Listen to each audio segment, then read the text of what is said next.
Good evening, my friend. I'm glad you've chosen to join me tonight. Let's set this hour aside, away from the noise of the day. Imagine, if you like, a warm fire glowing nearby, or the quiet hum of a fan in a still room. Perhaps you've opened a window, and a cool night breeze brushes in. Tonight's story is one of winter, of family, and of the unspoken wish we all carry when nights grow long and uncertain. It takes us back to a time when survival depended not on conveniences, but on courage, community, and quiet faith. If you find comfort here, I'd invite you, gently, to like, to subscribe, and to share where you are listening from. A little circle of warmth across miles, joined by voices and stories. Now let your shoulders loosen. Breathe in slowly, let it fall away, and settle in. Our journey begins with a quiet longing, almost hidden, yet powerful enough to carry a family through the coldest of nights. And so we begin. Beneath the snow there is always a quiet longing. Snow had been falling since morning, soft and steady, as if the sky itself wanted to wrap the village in silence. The world outside lay muffled, the ground smooth and unbroken, the trees standing like watchful figures cloaked in white. From inside the small house, warmth flickered against the cold, though even here, in the glow of the hearth, there was a longing no fire could answer. Leafwine, his name old as the soil beneath him, sat at the edge of the hearth, watching the last embers of oak burn down to glowing coals. His father had been buried only that morning. The earth was hard, frozen by weeks of frost, and men had worked with shovels and iron to carve out a resting place in the churchyard. It was a quiet burial, the sort that winter demanded. Words were said, a hymn whispered, and then all turned back to their work, because winter waits for no grief. But the son carried the memory with him into the evening. He thought of his father's steady presence through past winters, the sound of his voice when storms rattled the thatch, the firm way he split logs in the yard, the patience with which he explained how to set stakes into the frozen soil so they would hold against both beast and man. And now, that voice was gone. There, at the hearth, Leafwine's longing was simple, to protect his family as his father once had. He wished not for wealth or ease, but for the strength to carry them safely through the long, dark months that stretched ahead. Outside, rumors carried on the wind. The Danes, the raiders from across the sea, who in summers past had struck the coast. This winter, word said, they had come farther inland, bold in their hunger. The quiet wish pressed harder against his chest. Behind him, the small house carried its familiar sounds. His wife stirred a pot, the wooden spoon tapping gently against the rim, releasing the scent of barley pottage thickened with a scrap of salted pork. Their daughters sorted dried herbs, nimble fingers tying tiny bundles for storage, and their son, restless with the energy of youth, paced between door and window, asking questions about patrols and palisades, about whether men would need him soon. The father smiled faintly at the boy's eagerness, but said little. Wishes were not spoken here, only held in silence, the way one might cradle a fragile ember in cupped hands. He remembered his father's words. A man does not boast of his fears, nor of his hopes. He shows them in his keeping of the fire, in the bread he leaves on the table, in the shelter he holds for others. So Leafwine sat in the hush of evening, watching the flames, and whispered only in his mind, "Let us last until spring. Let the snow pass, the food hold, and the children see the dawns to come." The wind outside rattled the shutters lightly, like fingers testing the strength of the home. In that sound, the father heard the echo of challenge. He rose, laid another log upon the fire, and let the sparks leap upward. He would not speak the wish aloud, but he would live it, one careful act at a time. And so the night stretched on, filled with small movements, stirring, sorting, pacing, each one a thread in the fabric of survival. Longing remained, but it was softened by the glow of home, by the memory of fathers past, and by the simple promise of keeping watch through the hours until morning light. The hum of daily tasks can soften fear. Morning came slowly, with gray light filtering through the animal skin covering stretched across the single small window.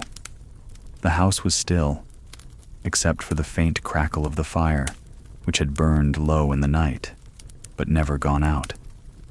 Leafwine stirred from his bedding, careful not to wake the children pressed close together for warmth. He sat up, wrapped his wool cloak around his shoulders, and added thin sticks to coax the fire alive again. In this house, as in every house in the village, the hearth was not just a comfort, it was survival. The first sparks caught, the flame licking upward with reluctant life. Smoke drifted toward the small hole in the roof, finding its way out, though some always lingered in the air, giving the place its permanent scent of wood smoke and herbs. His wife rose soon after, pulling a scarf over her hair, and together they began the simple routine of another winter day. The chores were never-ending, and in their rhythm lay both reassurance and fatigue. Grain had to be measured carefully. The small store of barley that must last until spring stretched out with broth from bones and scraps of preserved pork. Water had to be fetched from the well, the bucket pulled up with rope stiff from frost.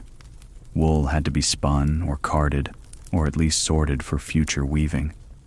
All these tasks were done in the quiet hum of the house, children murmuring, fire popping, the faint sound of a rooster outside calling to a day that never grew bright. Leafwine's eldest daughter, just beginning to resemble her mother, sorted herbs in careful bundles. She had learned the practice from her grandmother, now gone, but remembered in every leaf of sage, every stem of dried thyme. The bundles would flavor stews, soothe fevers, and remind them of the patience required to outlast long nights. The boy, still restless, paced with his wooden toy sword, slashing at shadows in the corner. His energy was too much for the small space, yet no one scolded him. The father let him play, knowing that the boy's imagination was its own rehearsal for manhood. Soon enough, life would demand more serious defense. Through it all, the hum of tasks carried the family. The scrape of the spoon against the iron pot, the soft rhythm of wool being carded, the creak of the door as it opened to let in a breath of icy air when someone stepped out for firewood. Each sound reminded them that life, though fragile, was still moving forward. Beyond their walls, the village echoed with the same symphony of survival. Neighbors fed livestock, broke ice from troughs, split logs with axes that rang sharp in the cold air. Smoke rose from every thatched roof, blending together into a pale haze above the settlement. In this ordinary labor, there was strength. For every man or woman bowed with grief, there was a task that required doing, and in doing it, despair was kept at bay. Leafwine thought of his father again as he carried armfuls of wood inside. The old man had always said that winter was not conquered in battles, but in chores. Each stick of wood laid, each loaf of bread baked, each stitch made tight. That is how a family lives to see the thaw. It was wisdom as old as the land itself, and this day, like so many before, followed the truth of those words.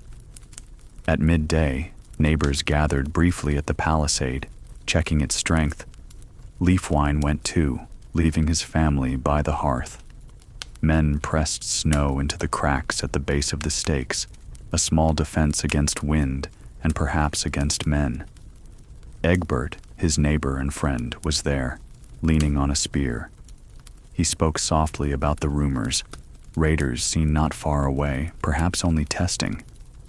"They're like wolves," he said, circling, waiting for weakness. But then he smiled, a thin, tired smile, and added, "Our hearths will outlast them. We've stood before, we'll stand again." That reassurance followed Leafwine home. He opened the door to the glow of the hearth and the smell of pottage thickening, his wife adding herbs at just the right moment. The children had returned to their games, quieter now, the boy practicing knots while the girls hummed an old song. The small world within the house was steady, its rhythm unbroken. Evening came early, as it always did. Shadows stretched across the snow outside, and inside, the fire grew brighter, painting the walls with flickering light. Supper was simple, but filling enough. Barley stew, a crust of bread, a scrap of salted pork. They ate slowly, speaking little, savoring what warmth and nourishment the meal gave. Later, after the bowls were rinsed with snow melt and the embers banked for the night, the family settled close together. Leafwine told a story, not one of battles, but of a summer long ago, when fields had been green and laughter had filled the air. The children listened, their eyes heavy with sleep, soothed by the cadence of memory, and so the hum of daily tasks softened fear once more. No great battles were won in that house, no heroic deeds recorded. Only the slow persistence of ordinary life carried on in the face of uncertainty. That was its own kind of victory. Even simple words exchanged at a gate carry weight. Snow still lay heavy on the village, its whiteness broken only by paths of trampled footprints, where folk moved from house to well, from barn to palisade. The sun rose late and pale, more suggestion than warmth, and by mid-morning the day already felt old.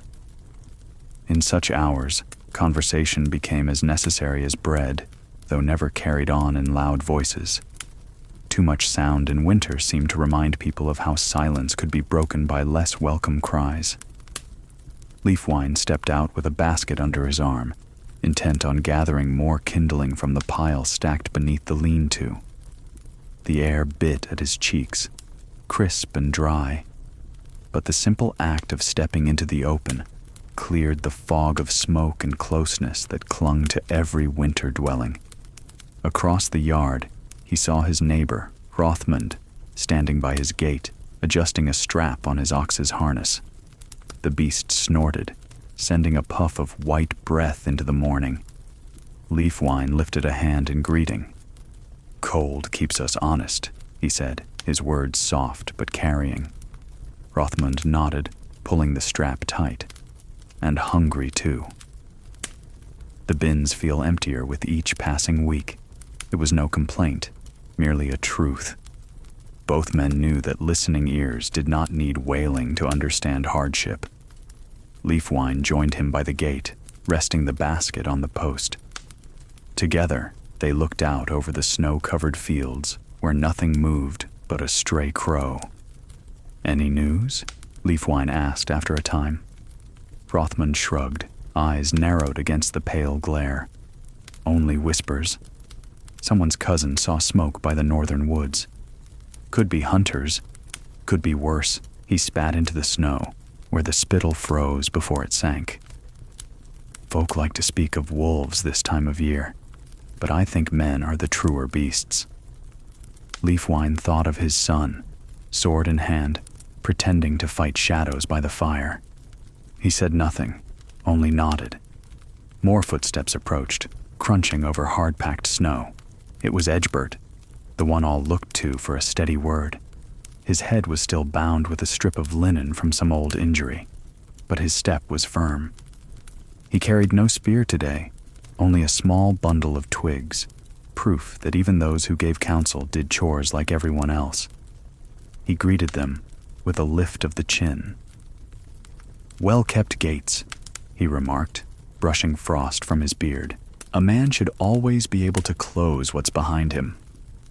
The three stood there, leaning on posts or shifting weight from one boot to another, speaking slowly, as men did when time was not a commodity, but a burden to be spent carefully. They spoke of small things first, the ox that had grown leaner than expected, the well rope that had frayed and been spliced, the child who had coughed all night but seemed better this morning. In such small exchanges lay reassurance. If someone had the strength to complain of rope or ox, it meant life still went on. Then the talk, as it always did, circled toward what none wished to say plainly. The raiders. Edgebert's voice dropped. They've been seen closer, it's true. Smoke that's not ours. Prints where no farmer walks. He looked at each of them in turn. But keep your voices steady. Worry feeds children faster than porridge. Leafwine felt the weight of that wisdom. His own boy's eyes lit with every rumor, eager to prove himself, to be counted among men. Better to give the child tasks than fears. The talk shifted again, softening. Hrothmund mentioned the church service planned for the coming Sunday, a reminder of how even in dark seasons, ritual bound them. Edgebert spoke of repairs needed at the western palisade. Nothing urgent, just a post that had shifted in the frost. And Leafwine shared that his wife's herbs had soothed a neighbor's headache, a kindness too small for song but large enough for gratitude. Their voices rose and fell like the crackle of a low fire, never loud, never quick. Conversation in winter was not for excitement, but for balance. Children darted past then, their laughter piercing the quiet. They were playing some game of hunter and prey, their small feet scattering snow into the air. For a moment, the men smiled, the heaviness lifting. It was good, Leafwine thought, that the little ones still found joy. Childhood should not yet carry the burdens of watch and worry.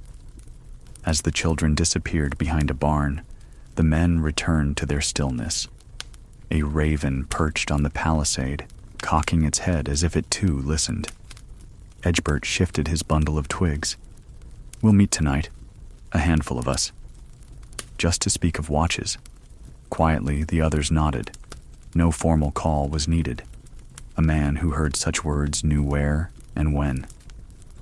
After a time, Leafwine lifted his basket again.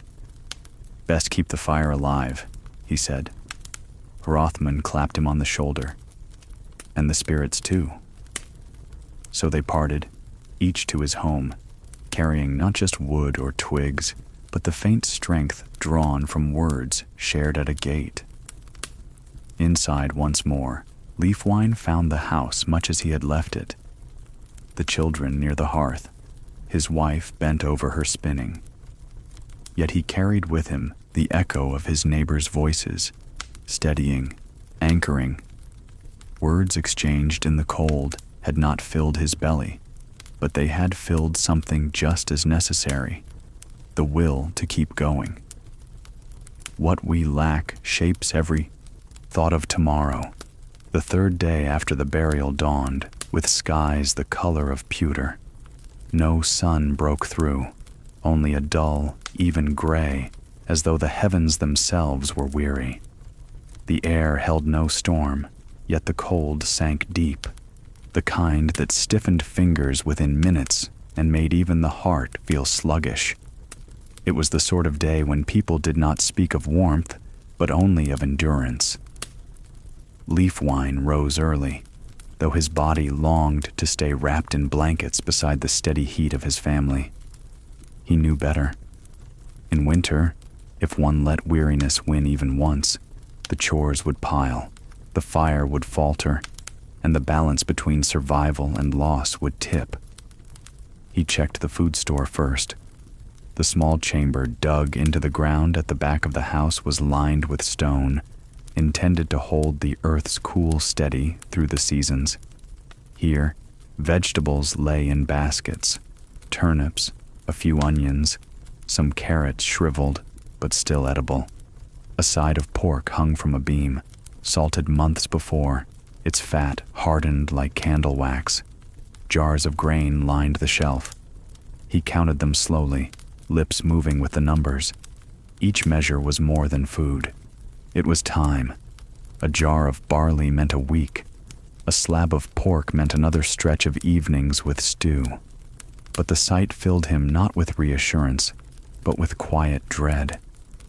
There was enough for now. Barely. But winter was not halfway done.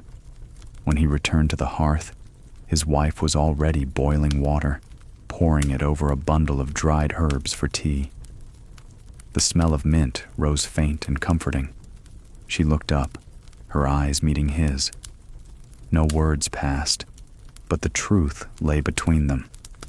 Scarcity had a way of shaping every glance, every movement. Their eldest daughter spoke softly as she sorted through a basket of roots. "This one is too soft," she said, lifting a turnip that had begun to rot. She cut away the worst of it, keeping what remained. Waste was unthinkable, but so too was feeding rot to the family. Each choice weighed like stone. The boy, restless as always, complained of hunger before the morning meal. His mother gave him bread, thin and hard, softened in the hot tea. He ate quickly, licking the crumbs from his fingers, but his father only watched, chewing slower. Leafwine had learned to stretch each bite, not to fill the stomach, but to trick it. Children could not yet understand such deceptions. Later, he stepped outside to fetch more wood. Along the path, he saw two neighbors pulling a cart, empty but for a bundle of firewood bound with rope. Their faces were drawn. The wood had been gathered from the far edge of the forest, they explained, where dead branches were scarce. No one dared cut a living tree. The church taught against it, and besides, green wood smoked too much and gave little heat. Leafwine helped them lift the bundle from the cart. As he did, he noticed how light it felt, not enough to last more than a day. Scarcity was in the weight of things now. Even a bundle of wood told its story. At midday, the men gathered again near the palisade. They spoke little, for hunger made words heavy. Instead, they looked at one another's faces, searching for signs. Hollow cheeks, sunken eyes, the trembling of hands, these were the language of scarcity. Edgebert, always the one to speak plainly, finally broke the silence. "The Danes may take from us if they come, but cold and hunger, they're already here." His words were not meant to frighten, but to name the truth. Naming was a form of power. The others nodded. They all knew. That night, Leafwine's wife stretched the stew thinner than before, adding more water, more herbs, less meat. The children noticed but did not complain. Even the youngest had learned that silence about food was its own kind of courtesy. Around the fire, they ate in near quiet, listening to the wind against the shutters. Afterward, when the children had settled under blankets, Leafwine sat long by the dying fire. He remembered his father's stories of other winters, times when snow had fallen deeper, when food had run out sooner. Once, his father had said, they had eaten bark peeled from trees, boiled until soft, to keep their bellies from gnawing themselves. Leafwine prayed it would not come to that, but the memory haunted him. He reached for the log basket, counted what remained, and set one more piece on the embers. The sparks rose, and for a moment the room glowed brighter. Scarcity was always there, waiting in the shadows. But for this one night, at least, he would not let the darkness have its way. The young look outward when danger whispers. The boy's restlessness grew with each passing day, as if the cold itself stirred some fire within him. While his sisters bent quietly over their spinning or the sorting of herbs, he could not sit still. He lingered by the door, peered often through the small slit of window, and shadowed his father with endless questions. "Will the Danes come tonight?" he asked one morning, as Leafwine tightened the laces of his boots. "Not tonight," his father replied, though he could not be certain. He spoke with the same measured calm his own father had once used, the kind that wrapped fear in a cloak of certainty, even when none existed. The boy frowned, but his eyes sparkled with eagerness. Danger to him was not yet terror, but adventure. He imagined himself with a real spear in his hand, standing tall beside the men at the palisade. In his mind, he fought off raiders with the same ease with which he chased chickens from the yard. Leafwine watched this with the tenderness of a father who remembered being young himself. He had once burned with the same eagerness, itching to prove his worth. But age had taught him that courage was not in the swing of a blade, but in the patience of watch, in the silent bearing of hunger, in the strength to rise each morning to the same relentless chores. The boy did not see these things. Not yet. That afternoon, Leafwine took him along to the smithy, where Cerdic, the blacksmith, worked even in the deep cold. The forge roared, sparks spitting into the air, the glow of iron casting strange shadows on the walls. The boy's eyes widened. He loved the heat, the clang of hammer on metal, the smell of coal. Cerdic nodded toward him. Strong arms, this one. Let him work the bellows. The boy seized the task eagerly, pumping the leather with both hands until the fire leapt higher. He grinned, sweat beading on his forehead despite the chill. To him, it felt like true labor, a man's work. Leafwine watched from the corner, his heart torn between pride and worry. Pride, because the boy showed spirit and strength. Worry, because spirit alone could get a youth killed if he mistook eagerness for readiness. On the walk home, the boy's tongue did not rest. He spoke of spears and swords, of how Cerdic had let him strike the anvil once, just once, to feel the ring of metal under his hand. "I could fight," he said firmly. "I could stand with you and Edgebert." "I'm not afraid," Leafwine placed a hand on his shoulder. "Fear is not weakness. It's wisdom that keeps a man alive." Remember that the boy said nothing more. But Leafwine saw the stubborn set of his jaw. He was young, but already the lines of manhood pressed at him. That evening, after the meal, the boy paced again, shadow fighting with a stick shaved to resemble a sword. His sisters teased him gently, laughing at his wild swings, but he ignored them. His mother sighed, shaking her head, yet even she could not hide the flicker of pride in her eyes.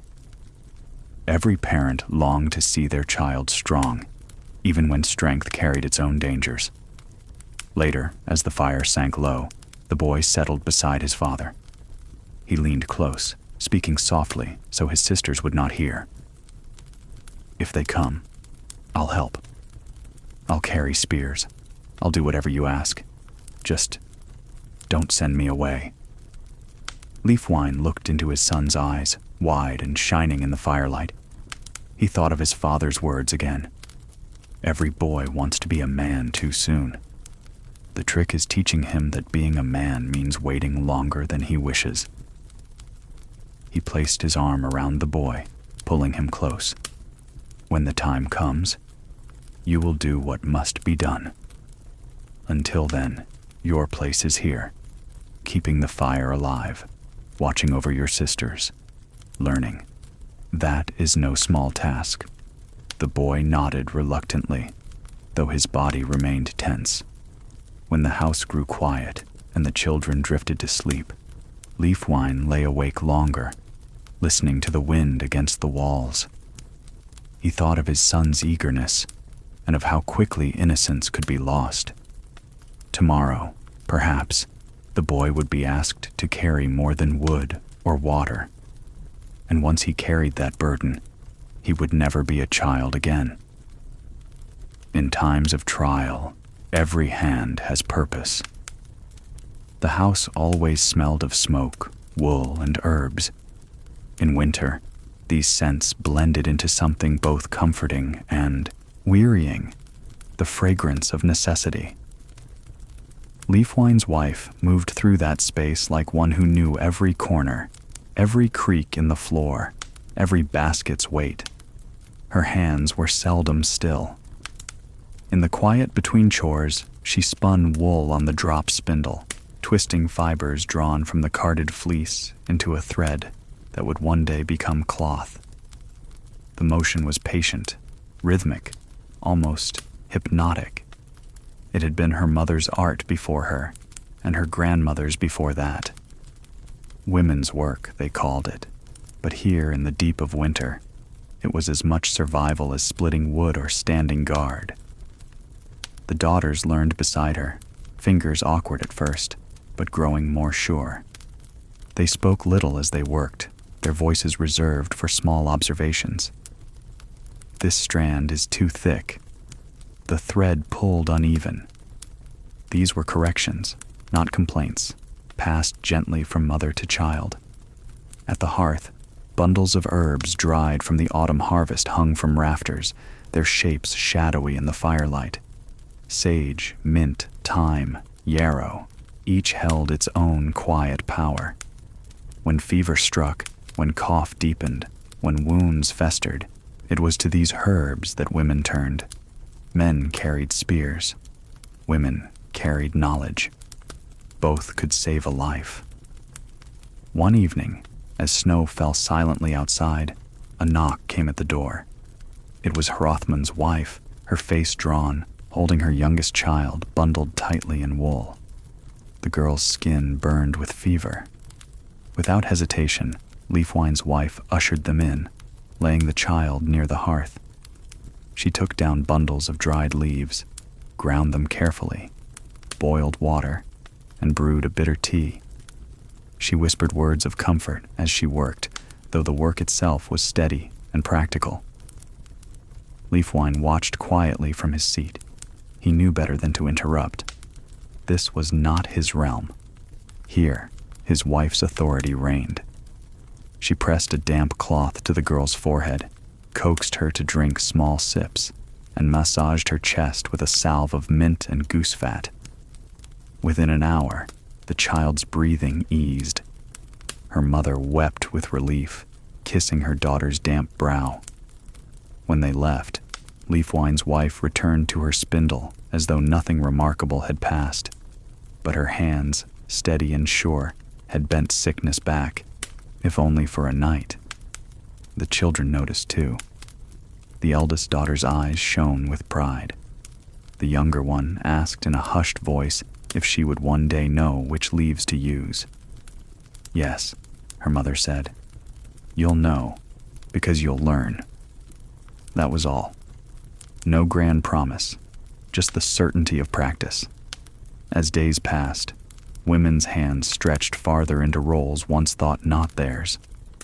At the palisade, when word came that raiders might draw near, some of the women took bows in hand.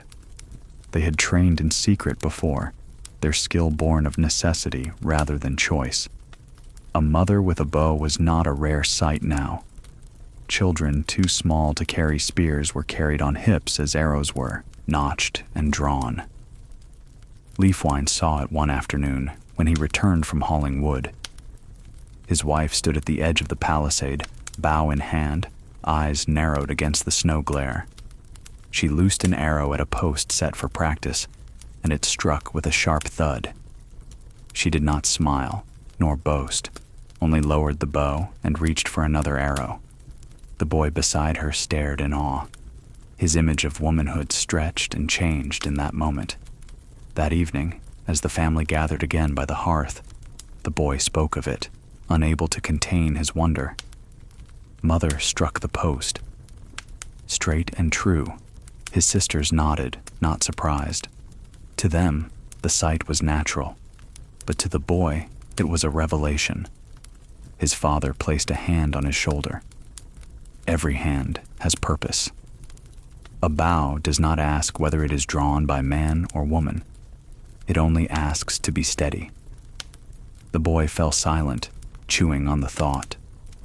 Later that night, after the children had drifted toward sleep, Leafwine and his wife sat together, the spindle resting idle for once. He looked at her hands, red with cold, lined by work, yet steady as oak. "You keep us alive," he said softly. She only shrugged, tucking the blanket closer around their youngest. "We all keep each other alive." And there, in that simple truth, the weight of winter felt a little lighter. Gentle counsel steadies the trembling heart. The day had been long, though no harder than most. Winter made all days hard. Still, by the time darkness settled, Leafwine felt the weight of it pressing deep into his bones. He had spent hours splitting what little wood remained, stacking it neatly by the hearth, always counting, always measuring how far it might carry them. The house smelled of smoke and boiled roots, the faint tang of salt from a scrap of pork set in the pot. His wife spun wool, the children dozed, and for a moment there was stillness. Then came the knock. It was not loud, just 3 raps against the wooden door, but in winter every sound carried sharp meaning. Leafwine rose at once, taking up the axe that leaned by the wall, though he already guessed who it might be. He lifted the bar and eased the door open. There stood Edgebert. Snow dusted his cloak, his beard glistened with frost, and a fresh bandage still wound across his brow. He looked weary, yet his eyes held that same steady calm that had made him a voice people trusted. "Peace on your house," he said, stepping in with a nod. "And on yours," Leafwine replied, closing the door behind him. Edgebert stamped snow from his boots, glanced toward the fire, and smiled faintly at the sight of the family gathered there. "Warmth," he murmured. "A man forgets how precious it is until he steps inside again." Leafwine's wife offered him a place near the fire and a cup of hot water. It was a small kindness, but in winter, even hot water could feel like a gift.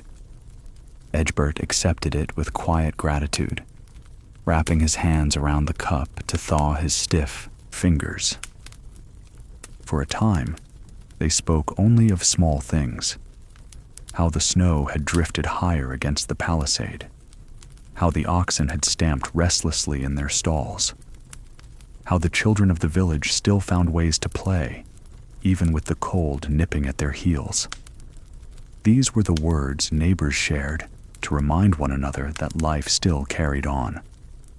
But soon the talk turned, as it always did, to the shadows that pressed at the edge of their world. "The men will meet tomorrow," Edgebert said quietly, his eyes fixed on the flame.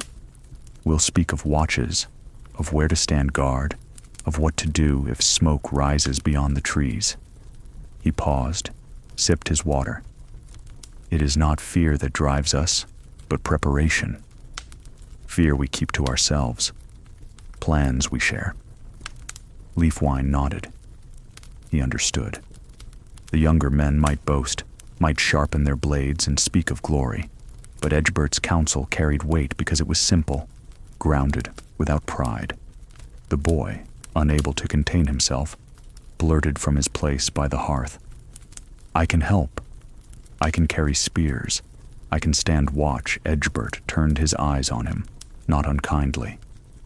"And so you will, in time. But every seed must stay in the ground until its season. Too soon, and it dies before it grows." The boy flushed, fell silent, though Leafwine saw the thought lodge in his heart. Edgebert set down his cup and leaned forward. "Listen to me," he said, his voice low but firm. "The raiders are not like wolves or foxes. They are men, clever and patient. They test the edges first, looking for weakness. They may not come in force tonight or tomorrow, but when they do, It will be sudden, and it will be hard. That is why we must not let weariness or hunger blind us. We must watch, and we must hold. The room was silent except for the fire's crackle. Even the younger children, half asleep, seemed to listen. After a long pause, Egbert smiled gently, softening his words. But I tell you this not to burden you, only to remind you that you are not alone. A village stands together. No man or woman fights alone. We lean on one another, like timbers in a hall. One beam may crack, but together they hold the roof. Leafwine felt the truth of those words sink deep. His wife's eyes glistened, though she said nothing. When Egbert finally rose to leave, Leafwine walked him to the door. The cold rushed in again as they opened it, stars glittering like frozen sparks across the night sky. "Thank you," Leafwine said quietly. Egbert clasped his arm. "Keep your fire steady. That's all a man can do." Then he was gone, his figure swallowed by the snow and dark, leaving behind only the faint echo of his words. Inside, the family settled once more. The boy lay awake a while longer, staring at the rafters, hearing again Egbert's counsel. The daughters returned to their spinning, their threads fine and steady, as if to prove his point. And Leafwine sat by the hearth, the warmth of his neighbor's visit lingering like an extra log on the fire. The wisdom of fathers lingers in the wood.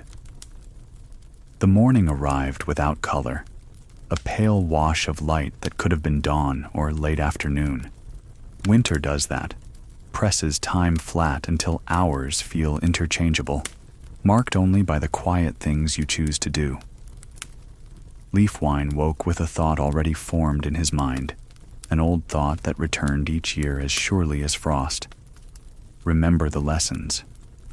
They were not written anywhere. They lived in hands and in habits, the way a door latch finds its notch, the way a foot finds the solid step beneath drifted snow. He rolled from the bedding while the children still breathed softly. A small orange thread glowed in the hearth where last night's banked embers hid beneath ash. His father had taught him how to make a fire last. "Give it enough to live, not enough to roar," the old man would murmur, using a stick to pull ash just so. Leafwine did the same now, teasing the ember to the surface, laying a handful of splinters like a roof with a gap for breath. A slow exhale, a patient wait, and then a small flame took courage. Lesson 1. In winter, haste wastes. His wife moved behind him, tying her scarf, quiet as someone who already knew the next 5 things that needed doing. The girls rose to the day with the same steady faces they'd worn through all these weeks, their motions practiced, unstartled. The boy sat up, hair wild, eyes bright, ready to ask where the morning would carry them. Leafwine let the flame grow before turning toward his son. "Today you'll come with me," he said. "We'll walk the ditch and set stakes." The boy nodded, trying to look as solemn as a man and almost succeeding. Outside, the village breathed little clouds into cold air. A few men were already shapes against the palisade, stamping their feet, testing the posts with their shoulders. The ditch they had started days ago wandered like a shadow across the approach from the north. It was not deep frozen ground resists, but it was honest work. They had angled stakes outward, the old way, the points threatening shins and pride alike. Leafwine's father had shown him that angle on a summer day long ago, pressing a spear into the earth and stepping back to study it, as if they were planting saplings. "Make men uncertain," he'd said. "Uncertainty steals speed."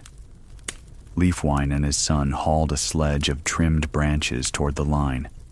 The boy stumbled once when his foot slid on a sheen of ice, then regained himself with a quick, embarrassed glance. Leafwine pretended not to see. Another lesson. A boy should be allowed to rescue his own dignity once in a while. At the ditch, they met Egbert, whose brow bandage had been changed and whose humor had not.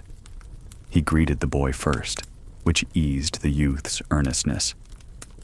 "The wood listens when a young arm sets it," Edgebert said, handing him a post. "Make it hear you." Together, they pressed stakes into the crusted soil, then hammered with mallets wrapped in leather to keep the wood from splitting. The dull thuds stitched a slow rhythm along the line. Between blows, the talk took the shape of memory. Edgebert told of a winter when geese had frozen on the river, their wings stuck like sails to the ice until men chipped them free. Leafwine offered a quieter image, his father showing him how to read footmarks in new snow, the splayed toes of a fox, the straight, determined line of a hungry dog, the awkward scatter of a child running with 2 large boots. "Prints are words," the old man had said. "You only need to learn the letters." The boy listened hard, his head tilted as if the snow itself was speaking. They set the last of the stakes where a bend of brush could hide an approach. Leafwine stepped back to study their work, eyes half-lidded against the glare. The outward points looked like frozen teeth. He thought not of battle, but of slowness, how those teeth might hesitate a running man, how that pause might be enough for a warning shout, enough for families to reach the hall. In stories, safety arrives on a banner. In life, it arrives in half measures, a breath bought here, a heart's beat bought there. By midday, the boy's gloves were stiff, his cheeks stung pink, but his shoulders carried a new square set. "We've done something," he said softly, as if naming the obvious might be proud talk. Leafwine nodded. "Something small. Small things make walls." It was one of the oldest lessons of all. They pulled the sledge home over paths marked by many feet. Near their door, Leafwine paused to brush snow from the low eaves, breaking icicles that tugged the thatch downward. He remembered another of his father's cautions: weight doesn't show its teeth until it breaks your roof. Inside, his wife had laid out the day's quiet work, mending shoes, tightening a door latch, checking the cord that bound the water bucket to the well post. Old lessons hid in those tasks, too. Push the awl with your palm, not your wrist. Thread from the bright side of the leather. Leave a door that closes with a willing sound, not a grudging one. Winter magnifies every small failure, so you teach your hands to keep failures small. After they ate a thin bowl of stew, Leafwine took his son to the small, secret things, the ones not spoken in a hall or at a gate. They walked into the near wood where the wind combed the branches without malice. There, beside a hollow log that had known 3 generations of foxes, Leafwine knelt and began to clear a patch of snow with his mittened hands. The boy copied him, curious and excited, and suddenly quiet. Beneath the snow, a flat stone appeared, then another, set like a lid. Leafwine lifted them to reveal a shallow pit lined with bark and straw. Inside rested a clay jar sealed with wax and a bundle wrapped in oiled cloth. The boy looked up. "A cache," he whispered, tasting the word like a secret. Leafwine nodded. "Food for when we're burned out, or for a neighbor's bad week, or for spring if we never need it." His father had shown him this very hole when he was not much older than the boy was now. The old man had tapped the lid and said, "A man makes hope with his hands." They checked the seals, changed the straw, then fitted the stones back with care. On the face of the upper stone, Leafwine brushed a little mark, a scuff only they would notice. "Things get forgotten in winter," he said. "Mark what you want remembered." Back home, the lessons continued in quieter rooms. Leafwine showed the boy how to shave kindling from a stubborn log, thin as fingernails, with strokes that refused haste.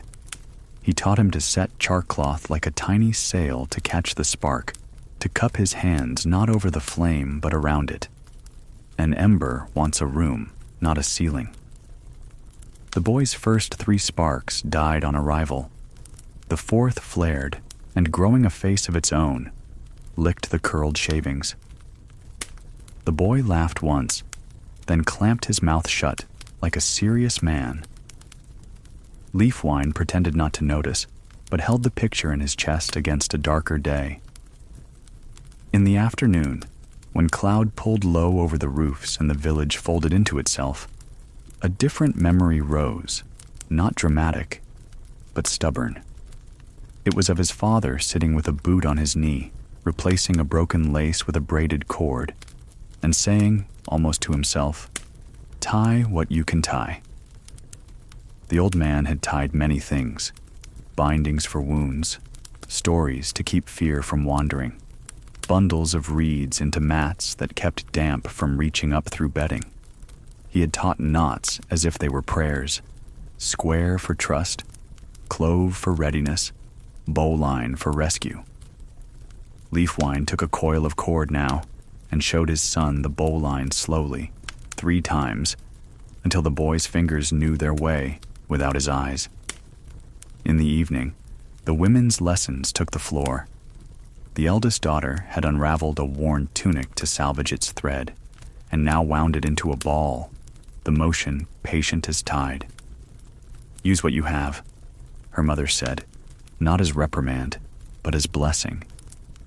The younger girl stirred a pot of glue made from scraps of hide and bone, the prehistoric smell familiar and oddly comforting. They would seal a crack in the eating bowl with it, smoothing the glue with warm fingers until seam became line and line became memory. It would hold, not for years perhaps, but through a season. Sometimes a season is exactly the measure you need. When the day sagged down toward night, Edgebert's figure crossed their threshold briefly. No alarm, only news that the western post had been braced with a new crosspiece and that the priest had asked for help clearing snow from the church roof. "Wait," Edgebert said with a half-smile, echoing Leafwine's thought from earlier. "Always wants to test your math." He thanked them for a small jar of rendered fat Leafwine's wife pressed into his hands. "For the old man's joints," she said, and left a clasp of fingers that counted as a promise. "Tomorrow, we stand again." After the door closed, the house became a circle of lamplight afloat in the gray.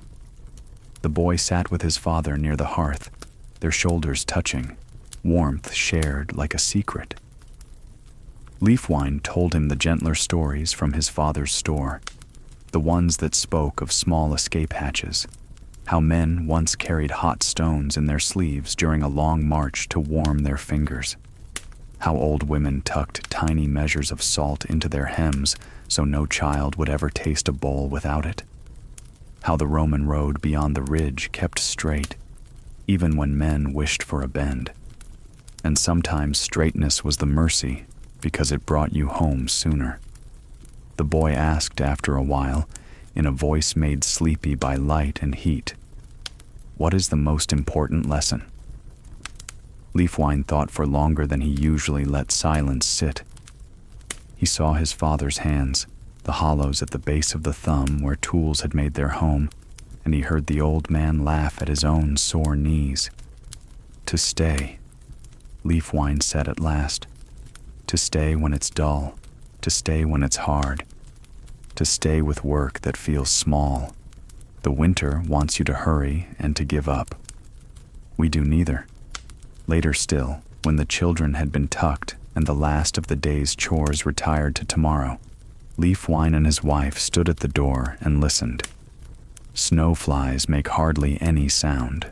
Wind in winter spends itself on the outer walls. What they listened for was absence. No horn, no shout, no crack of wood where it shouldn't crack. The quiet was not peace exactly. It was a pause in which peace might take root if given the chance. Before he barred the door, Leafwine slipped his hand into the crack of the sill and checked the wedge there. A small, smoothed stone, the size of a heart nut. His father had kept one like it. In a tight spot, the old man had said, setting the wedge under a wheel caught in mud. A little lift goes farther than a hard pull. Leafwine turned the stone in his fingers, then set it back in its hiding place. You kept such things near, not for luck, but for the way they reminded you of the answer you already knew. A log settled in the hearth with a sound like a heavy breath. The glow moved across Leafwine's face as he banked the fire for the night, ash folded over ember, like a mother tucking blankets under a child's feet. He left a narrow path for air, a secret lane through which the ember could walk till morning. On the shelf above the fire rested the flint, the steel, a pouch of char, and beside them the iron nail he used to score a doorpost when meat had been hung to smoke. Tiny record-keeping that history would never see, yet which held a household together. He lay down last, as his father always had, shoulder to the cold side of the bedding, heat offered inward toward wife and children. The boy's breath came steady, a soft echo of Leafwine's own. In that shared air, old lessons hummed, a low song felt more than heard, a melody that had staved off many winters and might, if attended to, keep off this one too. No one would write them down, but in the morning, hands would remember. And that is how knowledge survives what tries to bury it. The village waits as clouds of fear gather. The day began with stillness so deep it felt as if the snow itself had stolen sound. No birds called, no dogs barked. The air hung heavy, the sort of silence that makes men uneasy because it suggests something just out of sight. Leafwine rose early, stepping outside into the muted world, and felt it immediately. An absence rather than a presence, yet sharp all the same. He walked slowly to the well, bucket swinging in his hand, boots crunching faintly in the packed snow. Every step seemed louder than it should have been. When he looked up, he saw Edgebert at the palisade, staring northward, his face tight.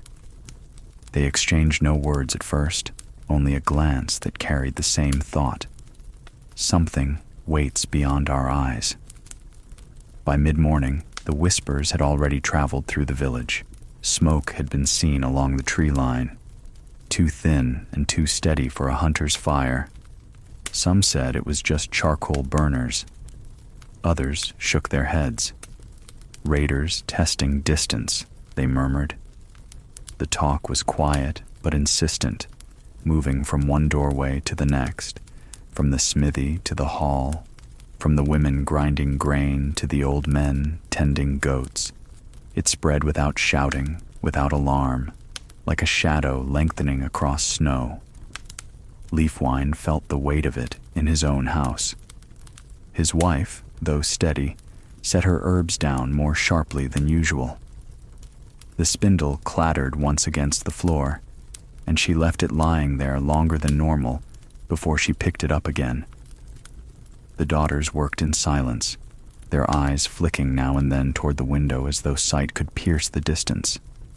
The boy seemed restless beyond measure, his stick sword always in hand, his questions tumbling out with a fever that betrayed excitement more than fear.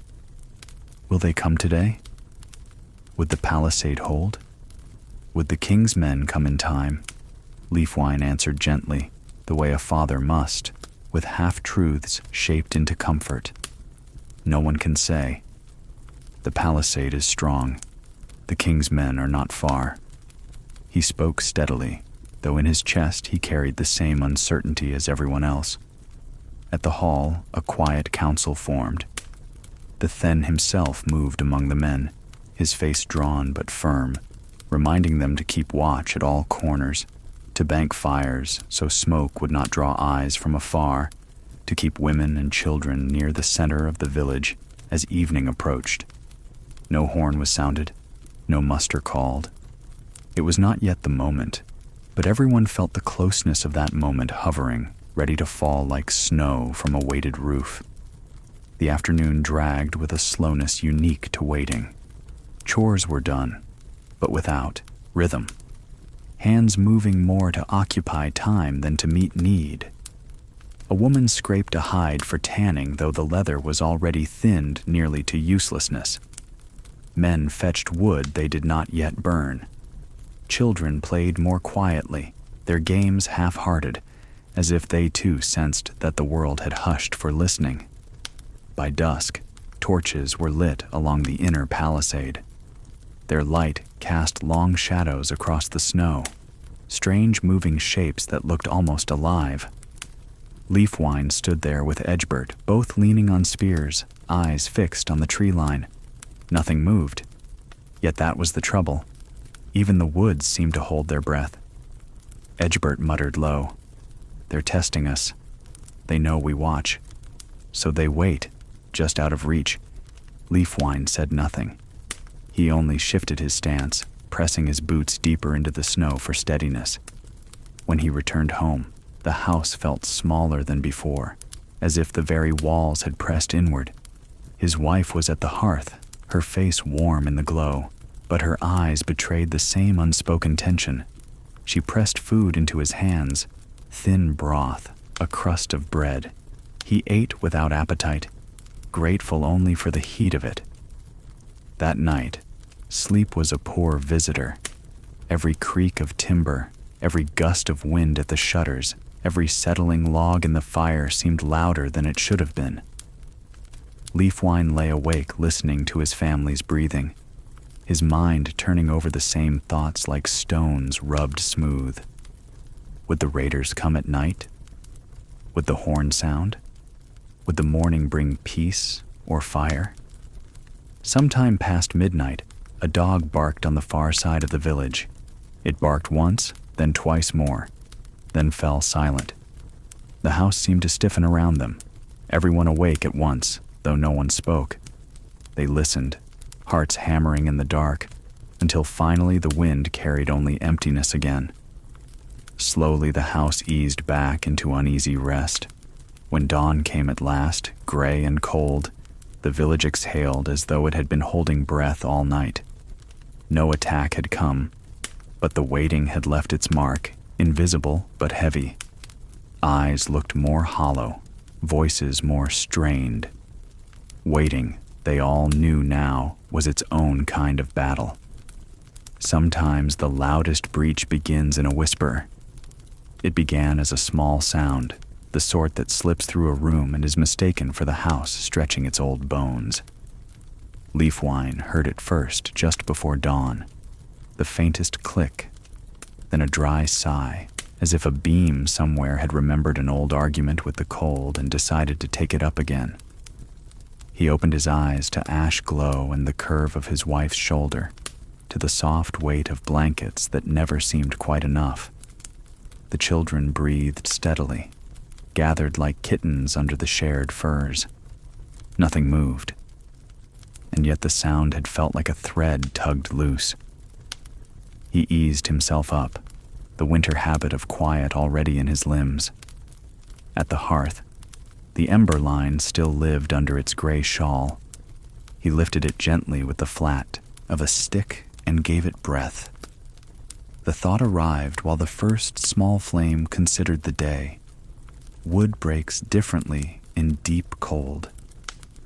His father's sentence, offered years ago beside a pile of split oak, stepped back into the room as clearly as if the old man had spoken it over his shoulder. Another sound, this time not inside the house, but outside, off to the north where the ditch ran and the palisade held its careful line. Click, then a soft creak, and then the hush again. Not wind. The wind speaks to everything at once.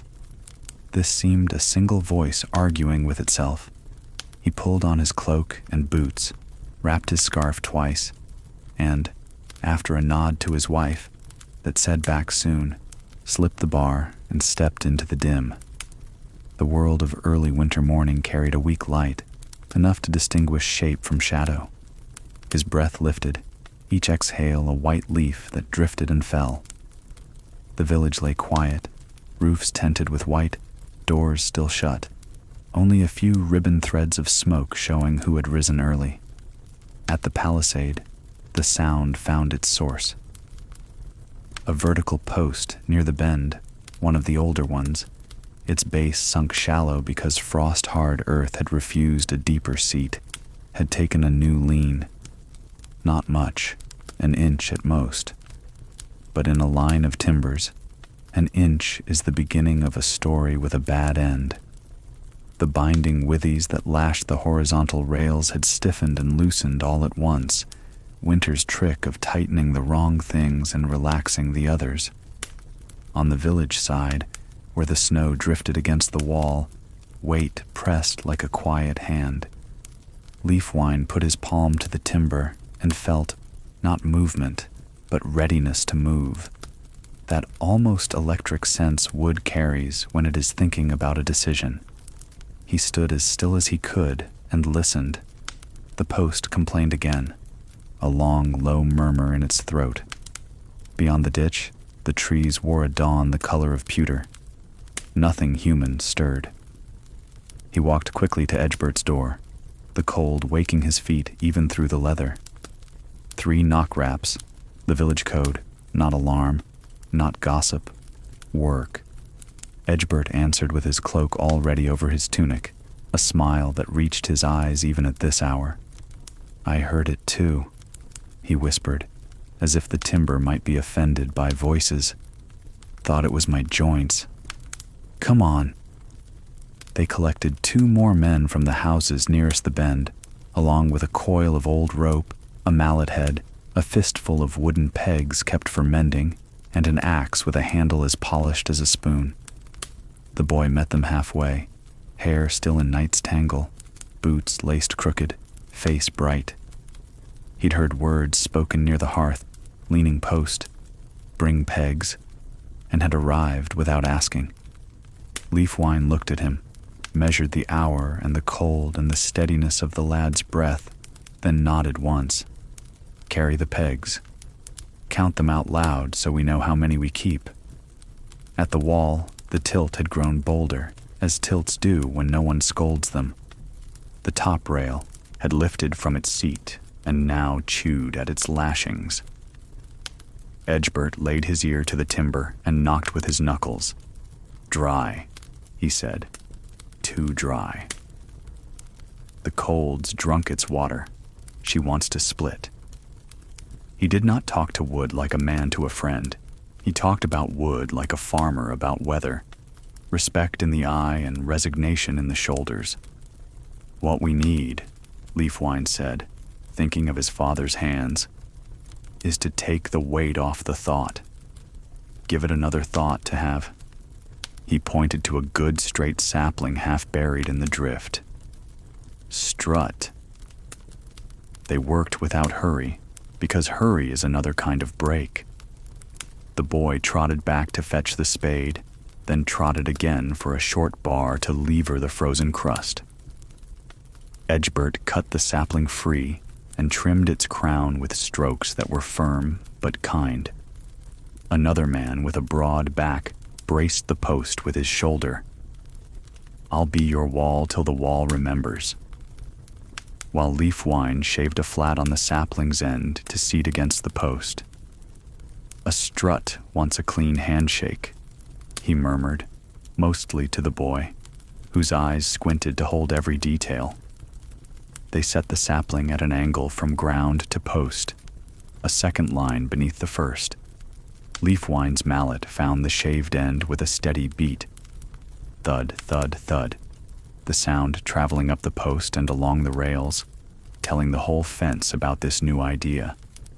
The rope went over next, a loop above the rail, down around the strut, back to a timber farther inboard, where they cinched it with a turn and a hitch his father had called a stopping word. The boy counted pegs. 1, 2, 3, handing them into Leafwine's palm, as if he were feeding a bird that must not be startled. When the strut took the first small burden, The post let out a quiet sigh and settled a breath back toward Plum. It was nothing that would impress a man who loved grand gestures. It was everything to those who understood how failure begins, at the width of a fingernail. "Again," Edgebert said, seeing the post reconsider its plan. They cut a second strut, set it from another angle, laced another rope, and pinned a cross scarf where the rail had lifted. The boy, sent as a runner, fetched wedges from Serdik's forge, little oak teeth that could bite a seam and ask it to behave. He came back with his cheeks bright and his hands so full he held them like a bowl. "Mind the path," Leafwine called softly as the lad crossed the ditch. "A man keeps his feet before he keeps his pride." The boy slowed, watched his steps, and arrived without a slip. Lesson taken. The village was awake now, in the quiet way winter villages wake. Shutters lifting, the quick thump of a bucket set down, a low voice reminding a child about mittens. Women came with hot water and a heel of yesterday's loaf, a pinch of salt between finger and thumb. Serdik appeared with a strip of iron and a leather punch. He did not mention that the iron had been earmarked for a plowshare in spring. Everyone understood that spring never comes to those who do not live through winter.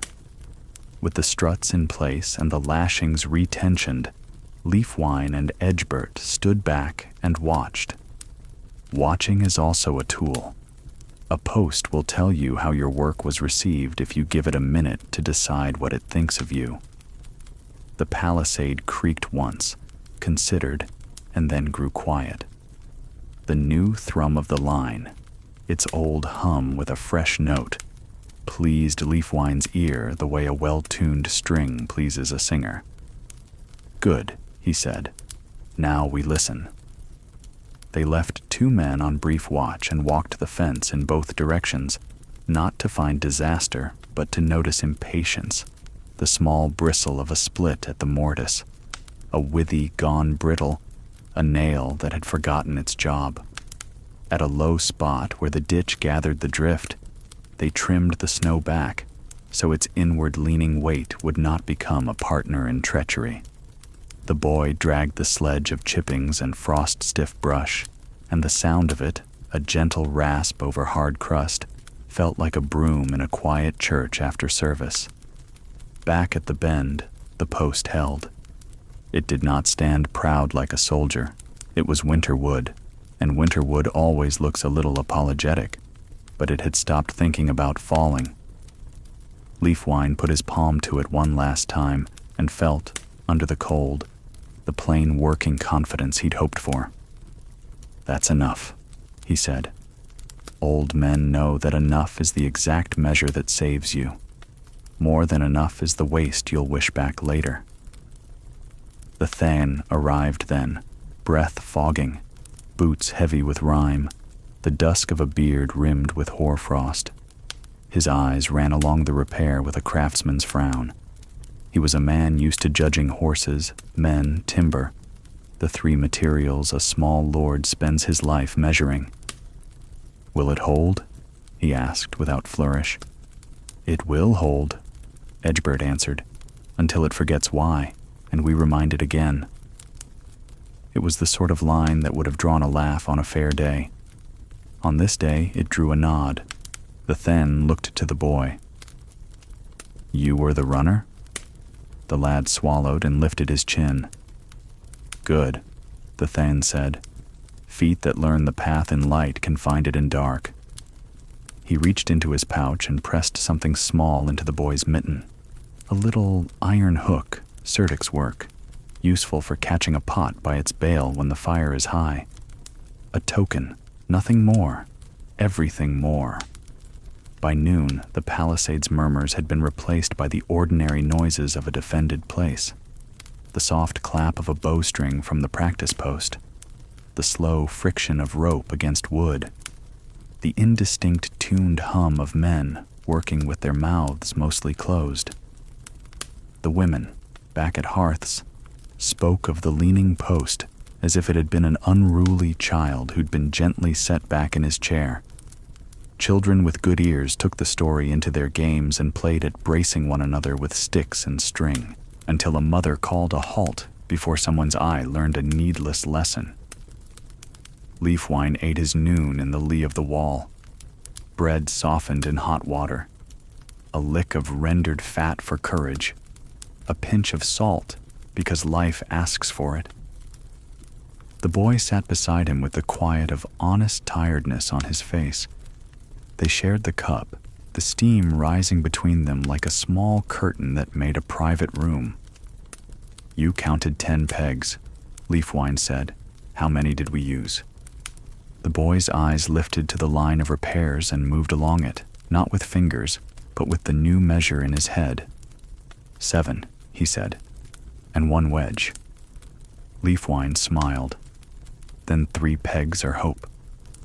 The boy frowned, then saw it, the way keeping some back feels like lighting a lantern you might need later. The afternoon passed in those good, unremarkable tasks that keep the wolves of worry outside the door.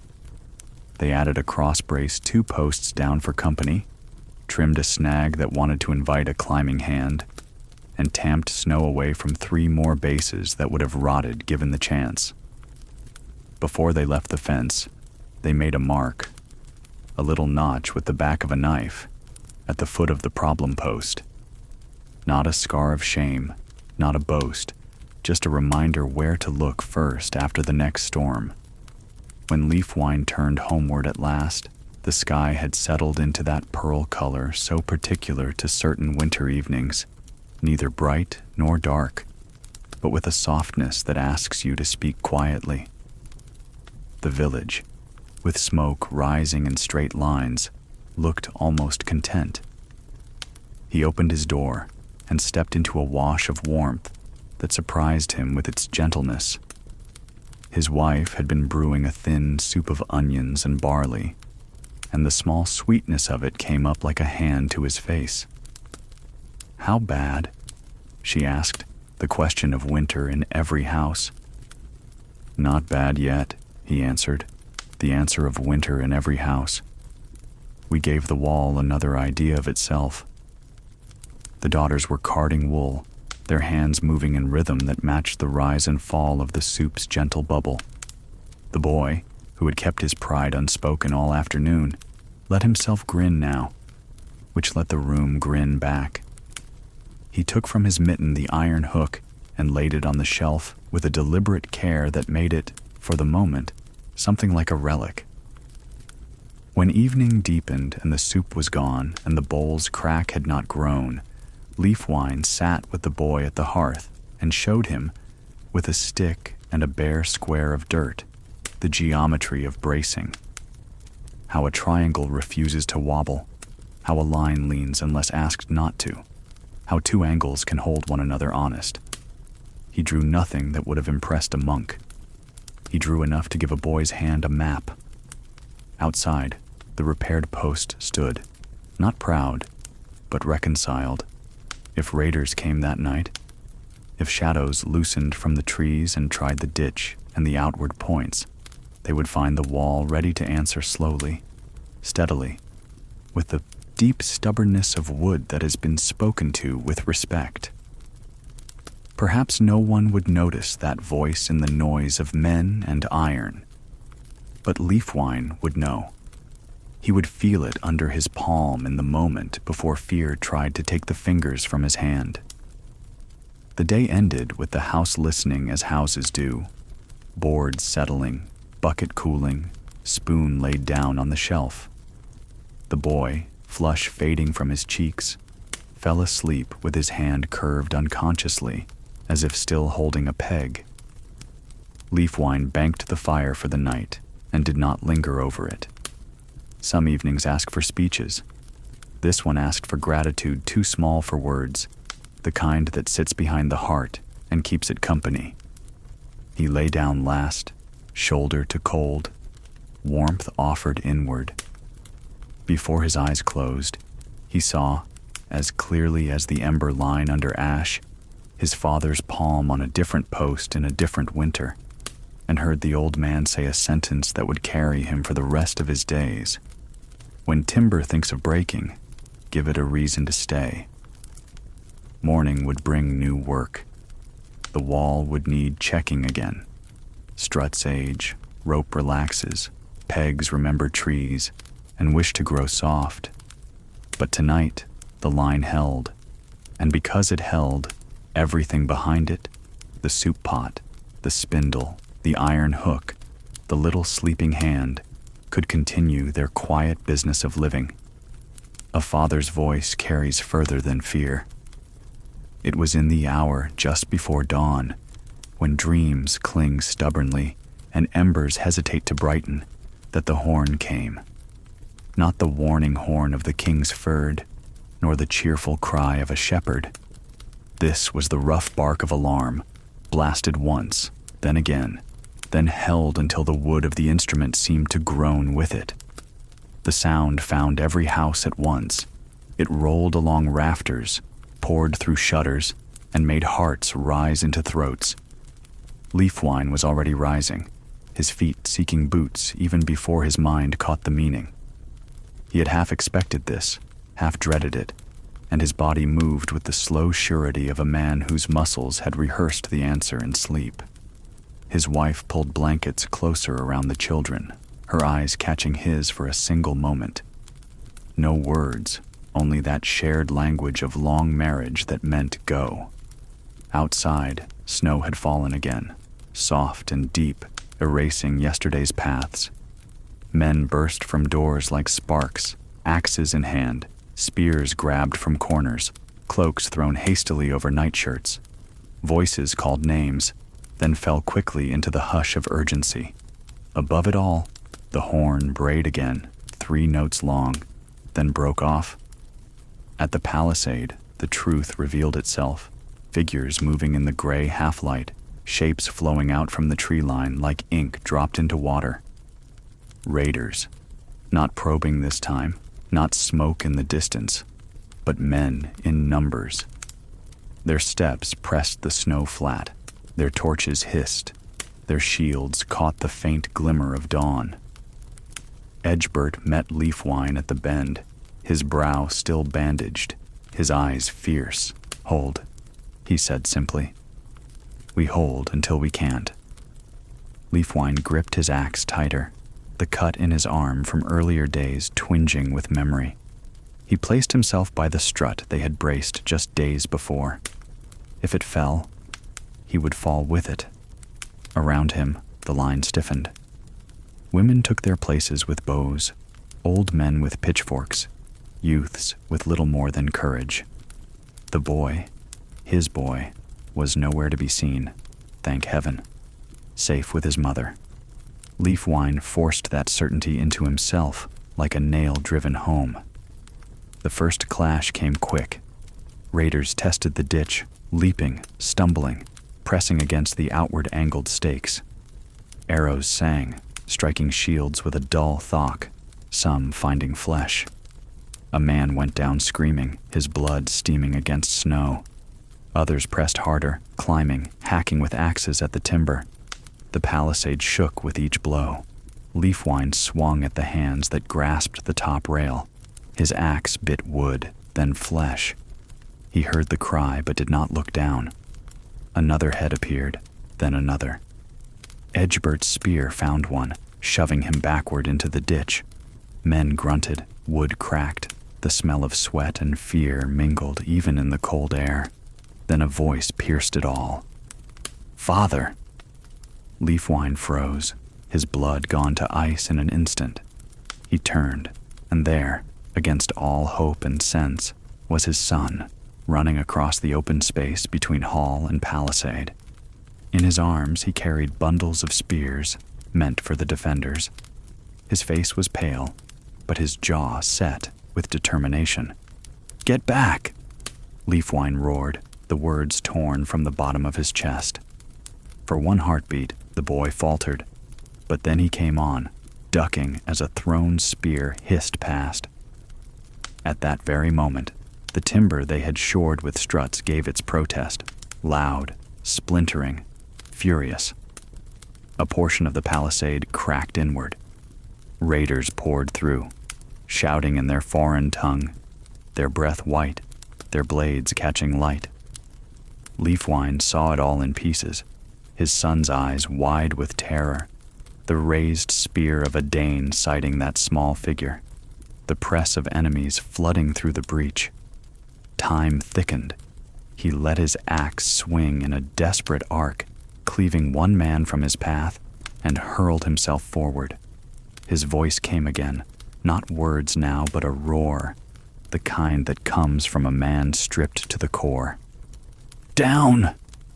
Miraculously, the boy obeyed, dropping flat just as the spear passed over. Leafwine reached him, dragged him bodily behind, his hand fisting the cloth of his tunic. Another Dane loomed, sword high, and Leafwine met him with the haft of the axe, parrying, shoving back, striking again. His arm screamed with pain, his chest burned, but the only thought was my son. All around, defenders converged, trying to stem the tide. The hall's heavy doors opened briefly, pulling in fleeing villagers, then shut again with a boom. The church bell clanged once, an accidental cry struck by trembling hands. Snow churned into mud beneath feet, cries and steel mingled in the air. Leafwine pushed his son toward the hall. "Run!" he shouted, his voice breaking with both fury and fear. This time the boy obeyed without question, scrambling through the press, vanishing behind the thick door just as another wave of raiders surged. Leafwine turned back, his breath ragged, his body already spent. But he stood his ground, planting his boots in snow red with streaks, swinging his axe again and again. Each blow was a sentence. "You will not pass. You will not pass. Not while I breathe." The timber roared, men roared louder, and the battle crashed on. Sometimes safety carries its own kind of suffocation. The heavy doors of the hall closed with a thundering finality, bars dropping into place, beams wedged across. The sound echoed inside like a verdict. For a moment, there was silence, a silence thick with ragged breathing, with sobs pressed into hands, with the muffled cries of children clinging to skirts. Then came the pounding. Axes outside, slamming against timber. Shouts in a tongue harsh and guttural. The walls held, but each blow rang through the hall like a drum of dread. Leafwine stumbled inside with the last of the defenders, his axe darkened, his arm raw with pain. His son was already there, pressed into his mother's arms, tears streaking his face, but his body whole. Relief stabbed through Leafwine like a blade and left him weak. He reached them, pulled the boy close, then sagged against the wall, his breath escaping in harsh clouds. Around them, the hall filled and filled again. Families crushed shoulder to shoulder. The air grew heavy fast, thick with sweat and fear and smoke from the central hearth that could no longer vent properly with shutters sealed.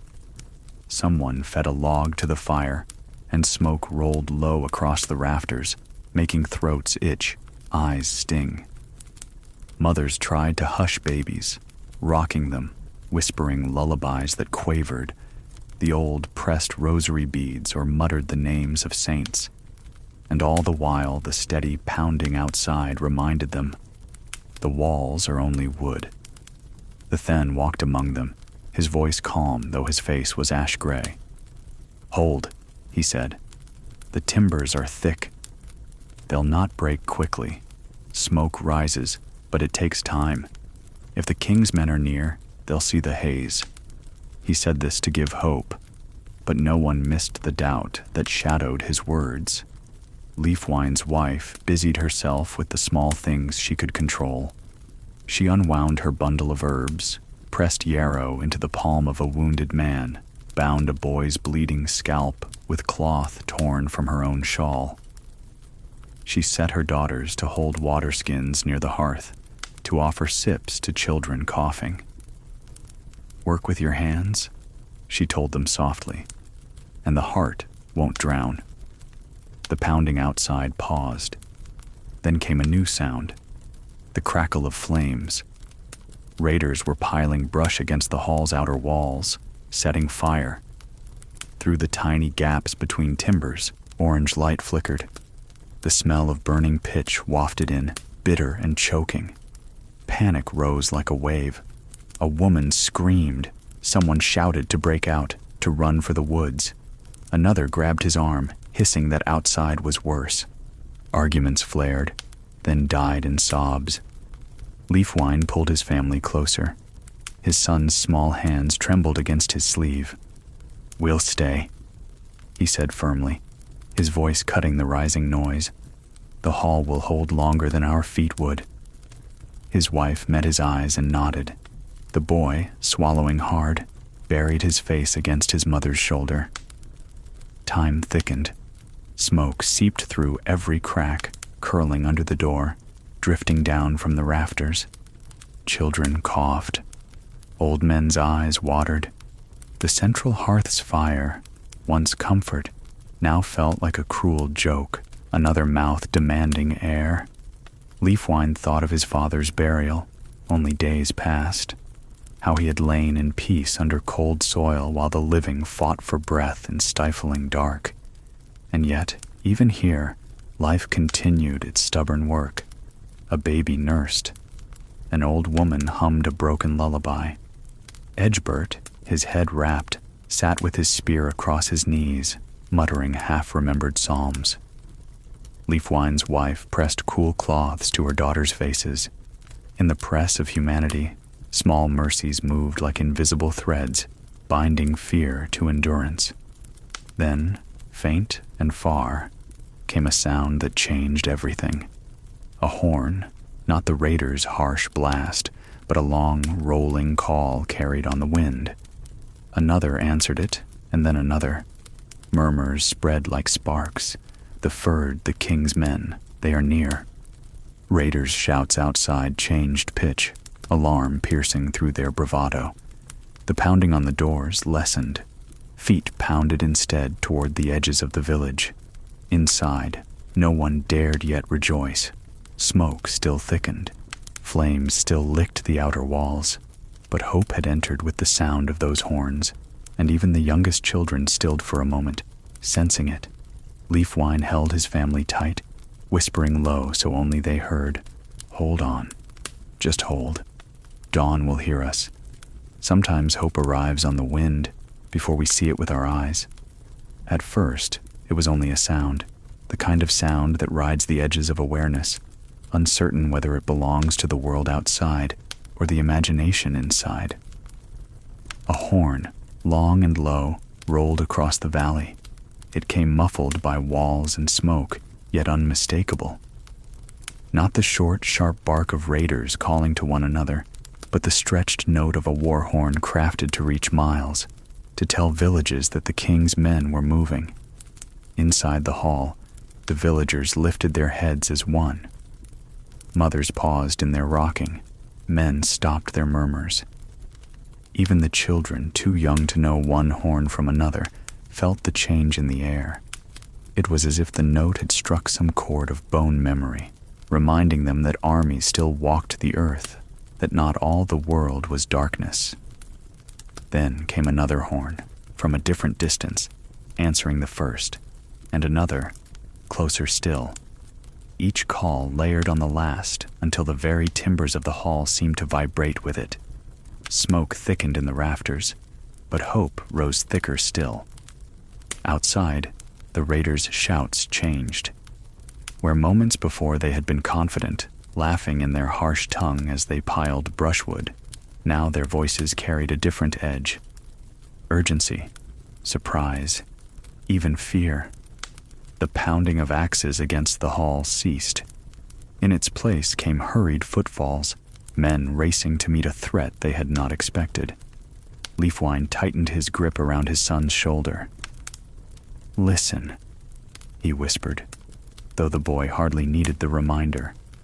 The child's eyes were wide, his body pressed close, as if clinging to his father might draw courage through the skin.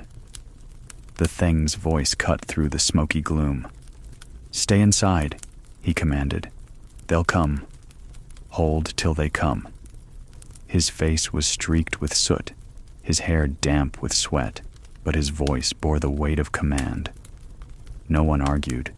To open the doors too soon would be madness. Outside was chaos. Inside, however suffocating, was still order.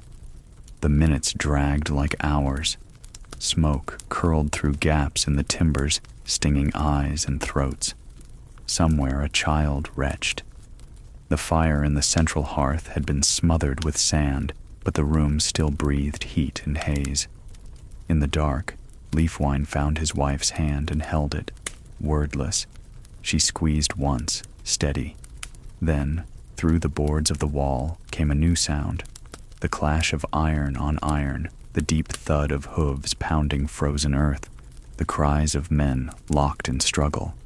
Shouts in the raider's harsh tongue collided with commands in their own familiar speech. The very walls seemed to shake with the nearness of it. A roar rose suddenly, as if many men had shouted together, and then came the crack of splintering shields, the scream of horses. Somewhere, a man called on Christ's name. Somewhere else, a raider shrieked as steel found him. It was no longer the measured pounding of an attack. It was battle in earnest, pressed against the very edges of the hall. The people inside stirred restlessly, drawn to the sound even as they feared it. A few moved toward the barred door, but the Than raised his hand sharply. "Not yet," he snapped. "Let them clear the way first. We'll not throw ourselves into their charge." His logic held, though heart strained against it. Leafwine's son buried his face against his father's chest, muffling his ears. Leafwine bent low, whispering into his hair, "These are not our shouts. These are theirs. Let them carry the weight," he thought of his own father, buried not long ago, who had once told him, "Sometimes rescue is not your sword, but another's arriving in time." Gradually, the tone of noise outside shifted. The raiders' cries lost their rhythm, scattered and broken. The king's men shouted louder, pressing advantage. The clang of weapons grew fainter, moving away from the hall toward the outer edges of the village. The smell of smoke, too, began to change. The acrid bite of burning pitch lessened, replaced by the ordinary scent of pine torches and trampled snow. Then came the moment they all craved, a heavy fist on the hall door, followed by words in their own tongue. "Open in the king's name." For a heartbeat, no one moved. Suspicion lingered, fear that this might be a trick. But the thing strode forward, gesturing for men to lift the bars. With effort, the door creaked wide. A blast of cold air rushed in, sweeping smoke before it, and in that fresh breath stood a warrior clad in mail, his shield marked with the king's device. His sword dripped dark in the torchlight. "The village is secured," he said, his voice hoarse but steady. "The raiders flee into the trees." Relief came like floodwater. Cries rose, some of joy, some of grief too long restrained. Mothers wept aloud, fathers exhaled prayers, children clung tighter to parents. The warrior gestured behind him, and more soldiers appeared, their faces grim but alive, their armor dented but whole. They carried the smell of horses, sweat, iron, and victory. Leafwine bent down, pressing his lips to his son's hair, breathing him in as if to prove he was real. His wife's hand found his, their fingers twining like roots gripping earth. His daughters pressed close, their eyes wet but shining.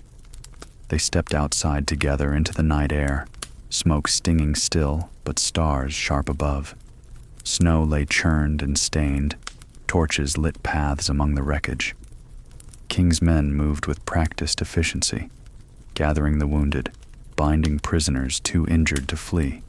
calling names into the dark. Among them, villagers spotted familiar faces from neighboring settlements, men who had marched at the summons of fire beacons.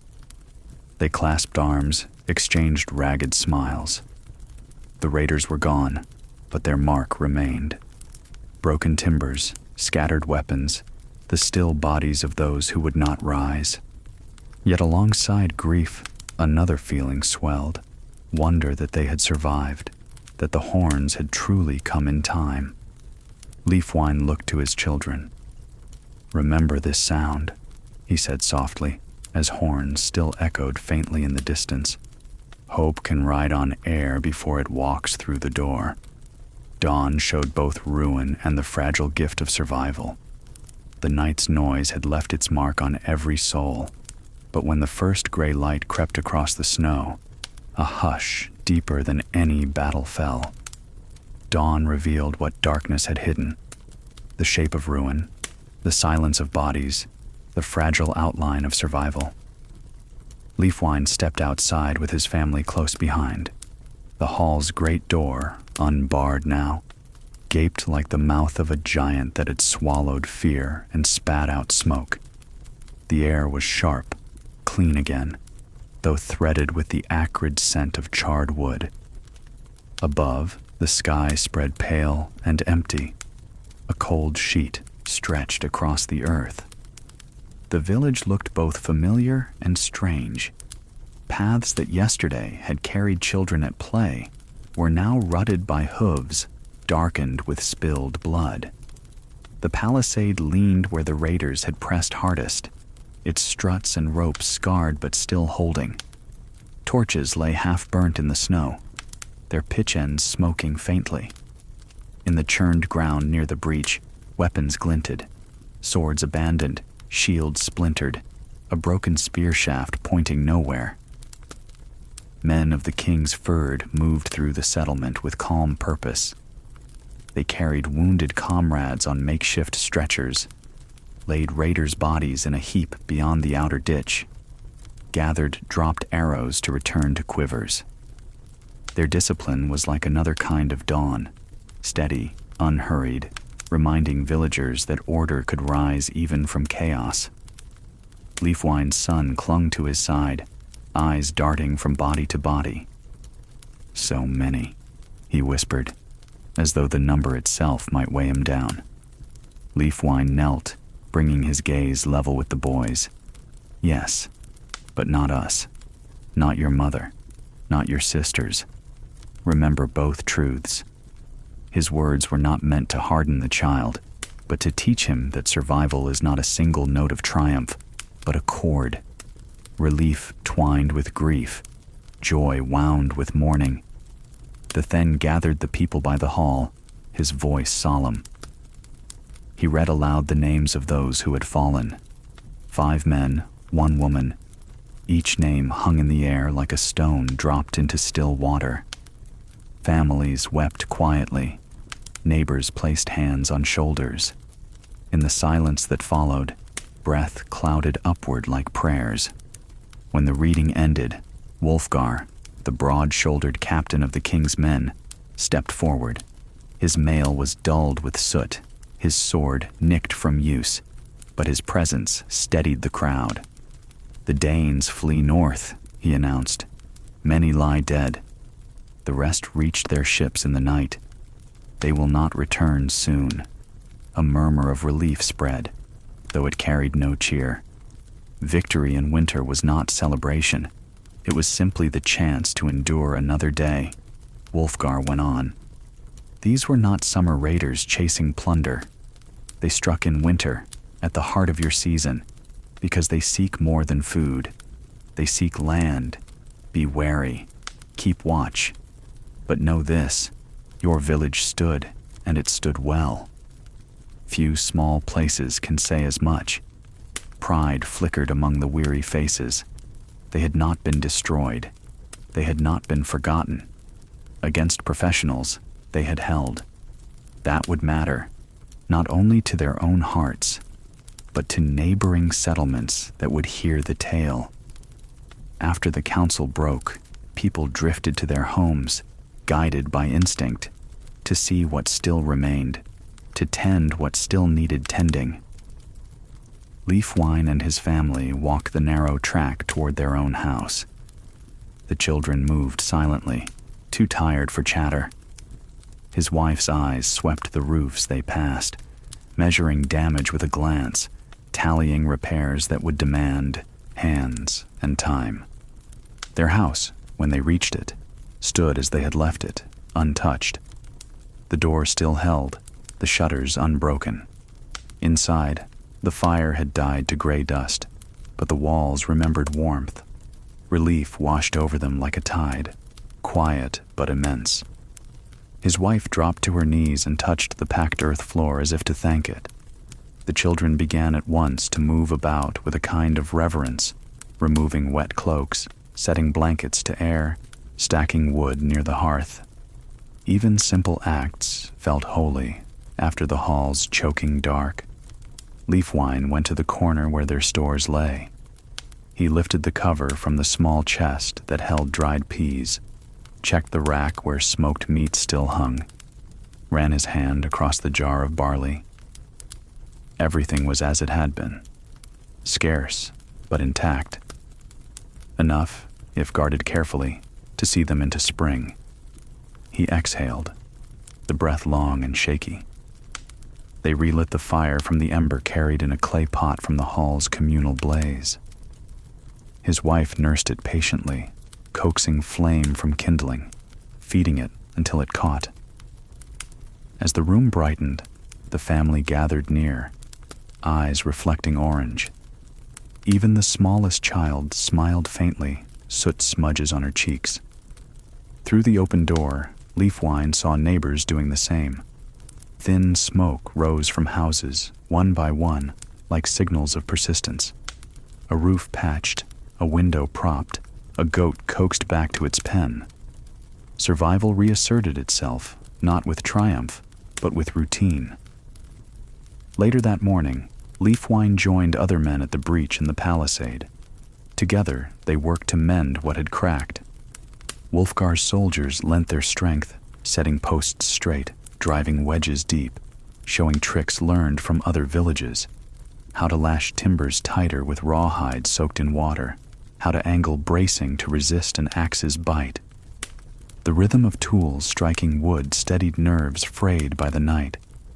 Each thud, each grunt of effort seemed to declare, "We are still here." At midday, the village shared what food it could in the hall, now cleared of smoke. The meal was meager, bread broken small, thin broth ladled carefully, but the act of sharing mattered more than the taste. Wulfgar's men contributed from their packs. Strips of dried fish, a skin of mead passed from hand to hand. Children licked their fingers after sipping, cheeks warming at the rare sweetness. Leafwine's son sat close, his shoulders drawn high, his eyes watching the soldiers with intensity. When one of them laughed, a sound deep and free despite the night before, the boy's face softened. He whispered to his father, "They came, truly came. I thought horns were just stories." Leafwine placed a hand on his shoulder. Stories live because sometimes they walk through the door. The afternoon wore on with the slow rhythm of repairs. Broken tools were mended at the smithy. The wounded were tended in the church, its cold stone walls now fragrant with herbs and smoke. Children gathered snow for melting, carrying buckets with earnest gravity. Old women set their younger kin to spinning wool, reminding them that blankets would matter more than bravery when the deep cold tightened its grip. By sunset, the village looked less like a battlefield and more like itself again, though scars remained. Timber dark with burns, patches of trampled snow stained ruddy, eyes shadowed with loss. Yet from every chimney rose a thread of smoke, fragile but certain. That night, Leafwine sat again in his home with his family. The fire crackled, barley porridge bubbled, and the children curled together under furs. His son sat upright a while longer, carving carefully at a scrap of wood. When asked, he said only, "I want to remember." Leafwine did not press. He knew the boy had seen too much, but he also knew that memory, however heavy, could become a lesson. One day, perhaps, the lad would tell his own children of the night horns came through smoke, and how the village woke to both ruin and life. Before bedding down, Leafwine stepped outside once more. The air was bitter. Stars wheeled in silence. The palisade stood patched, stronger for its mending. Beyond, the forest loomed, dark and waiting, but not immediate. He closed his eyes, listening to the night. No shouts, no clash of steel, no horn, only the hush of snow. He turned back toward the glow of his home. Inside was warmth, food, family, the fragile gift of another morning. He carried that sight into sleep, as precious as any treasure. Gentle labors rebuild rhythm and trust. By the second morning after the battle, the village had begun to hum again. Not the careless hum of summer work, when children ran barefoot through green fields, but the measured sound of necessity. Hammers on wood, women's voices at the well, the creak of leather straps as oxen pulled sledges loaded with timber. Outwardly, life seemed to have resumed. Yet beneath every task lay the quiet question that none could ignore. What now? The Then called a council. Word moved swiftly, passed house to house. Men and women alike gathered in the hall. Its smoke cleared, but the black scars of fire still marking its beams.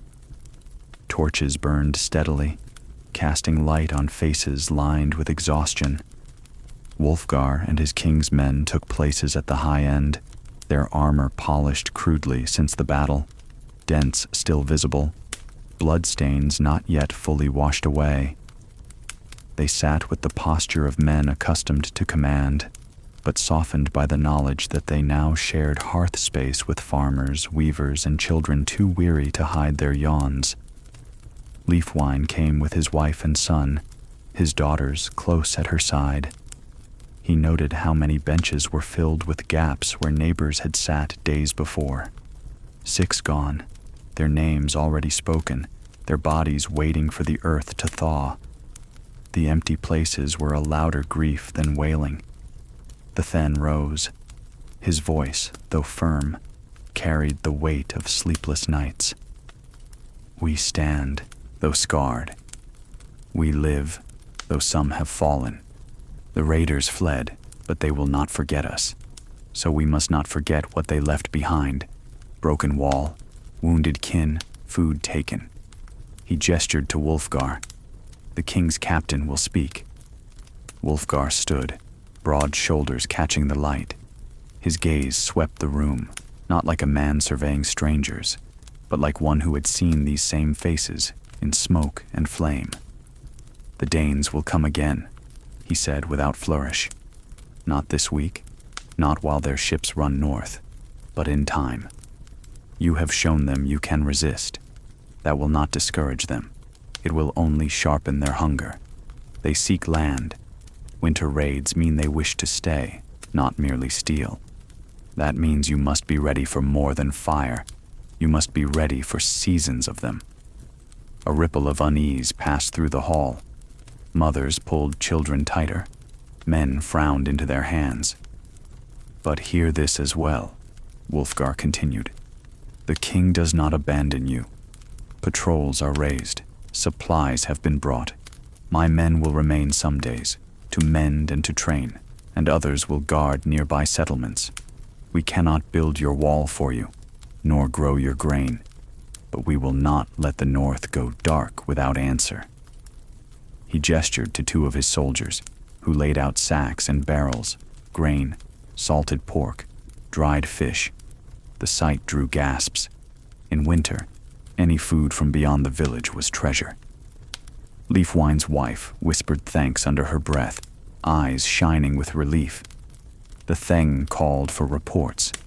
One by one, villagers rose to speak.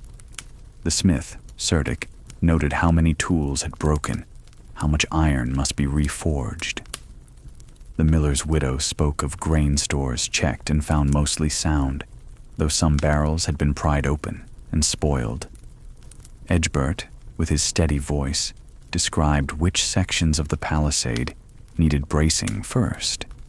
Even the priest, thin and solemn, reminded them that burial must wait until thaw, but prayers and watch kept souls at peace. Then came the matter of food. A woman stood, shawl drawn tightly about her. "We have enough to last until spring, if no more is taken," she said, "but only if we measure every mouthful. Children must be fed first, and the wounded. The rest of us can tighten belts. We've done it before." Her voice did not quaver, but her thin frame told how much tightening meant. Murmurs of agreement passed. Heads nodded. Leafwine's son leaned against him, whispering, "I can eat less." The words pierced, simple and earnest. Leafwine stroked his hair.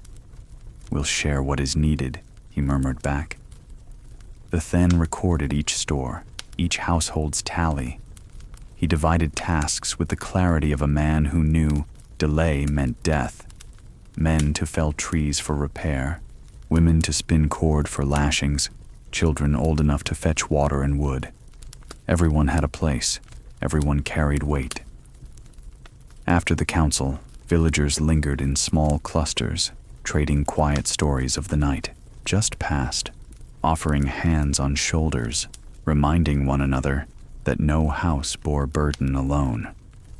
Wolfgar's men moved among them, not aloof, but sharing food from their own packs, answering questions about raiders, even teaching boys how to hold a spear without splitting palms. Slowly, the unfamiliar soldiers became almost like kin. Leafwine's wife found herself speaking with other women about herbs, how to stretch poultices thinner, how to share cloth for bandages. His daughters listened wide-eyed to tales of other villages that had endured raids and rebuilt. His son stood near the soldiers, watching them with awe, but also with the quiet understanding that they bled like farmers and prayed like fathers. That evening, the family returned home. The day's decisions weighed heavily, yet there was also a kind of comfort in them. To have tasks was to have direction. To have shared food was to taste survival. Leafwine sat by the fire, his wounded arm aching, and listened as his wife described which herbs she would trade tomorrow, which scraps of wool could be spun for cord. His daughters hummed softly as they sorted dried beans. His son carved wood with a small knife, shaping it into something not yet declared. Outside, the air sharpened with frost. The palisade stood scarred, but tended, its posts speaking a new song of resilience. Smoke rose from chimneys, slender threads in the night sky. The village, battered but breathing, had set its rhythm again. Not the carefree pulse of summer, but the steady beat of hearts that knew work, grief, and trust. On the year's longest night, even a small flame remembers the sun. The day slipped quietly toward dusk as if the light itself was weary and glad to rest. Snow that had glittered under a thin winter sun turned blue at the edges. Eaves wore small crowns of ice. Smoke from each chimney held its own steady line against the sky. Work had been done. The wall shored, the count of grain made honest, the wounded settled with poultices and plain broth. And now the village faced a different kind of task. Older than the palisade and gentler than iron, it prepared for the solstice night. Word passed softly, house to house, as it had in other years when no raiders came, and grief had different names. The longest night, mother's night, Modrand. Each family knew a word for it, a time when women led the way and men followed by lamplight. when the earth turned its face through darkness toward the fraction more of tomorrow's sun, when names of those who had gone ahead were spoken without trembling, because to speak them was a kind of warmth. It was not a feast this year, too lean for feasts, but it was ceremony, and ceremony filled hollow places where fear had left its chair. In Leafwine's house, simple preparations moved at a thoughtful pace. His wife unpacked a small cloth bundle that held a thin twist of beeswax saved from autumn. She trimmed a wick from linen, braided tight by her eldest daughter's careful fingers. The youngest, solemn with importance, carried a wooden cup their grandmother had used in better winters. The boy, quiet as he had been since horns and smoke, went to the peg by the door and lifted the wool cloak his father had worn when he courted his mother. It still smelled faintly of sheep and wood smoke, a scent that had seen both hunger and harvest and remembered them without complaint. "Only a sip," Leafwine's wife said, setting a small clay jar of mead upon the table. "For blessing, not for thirst."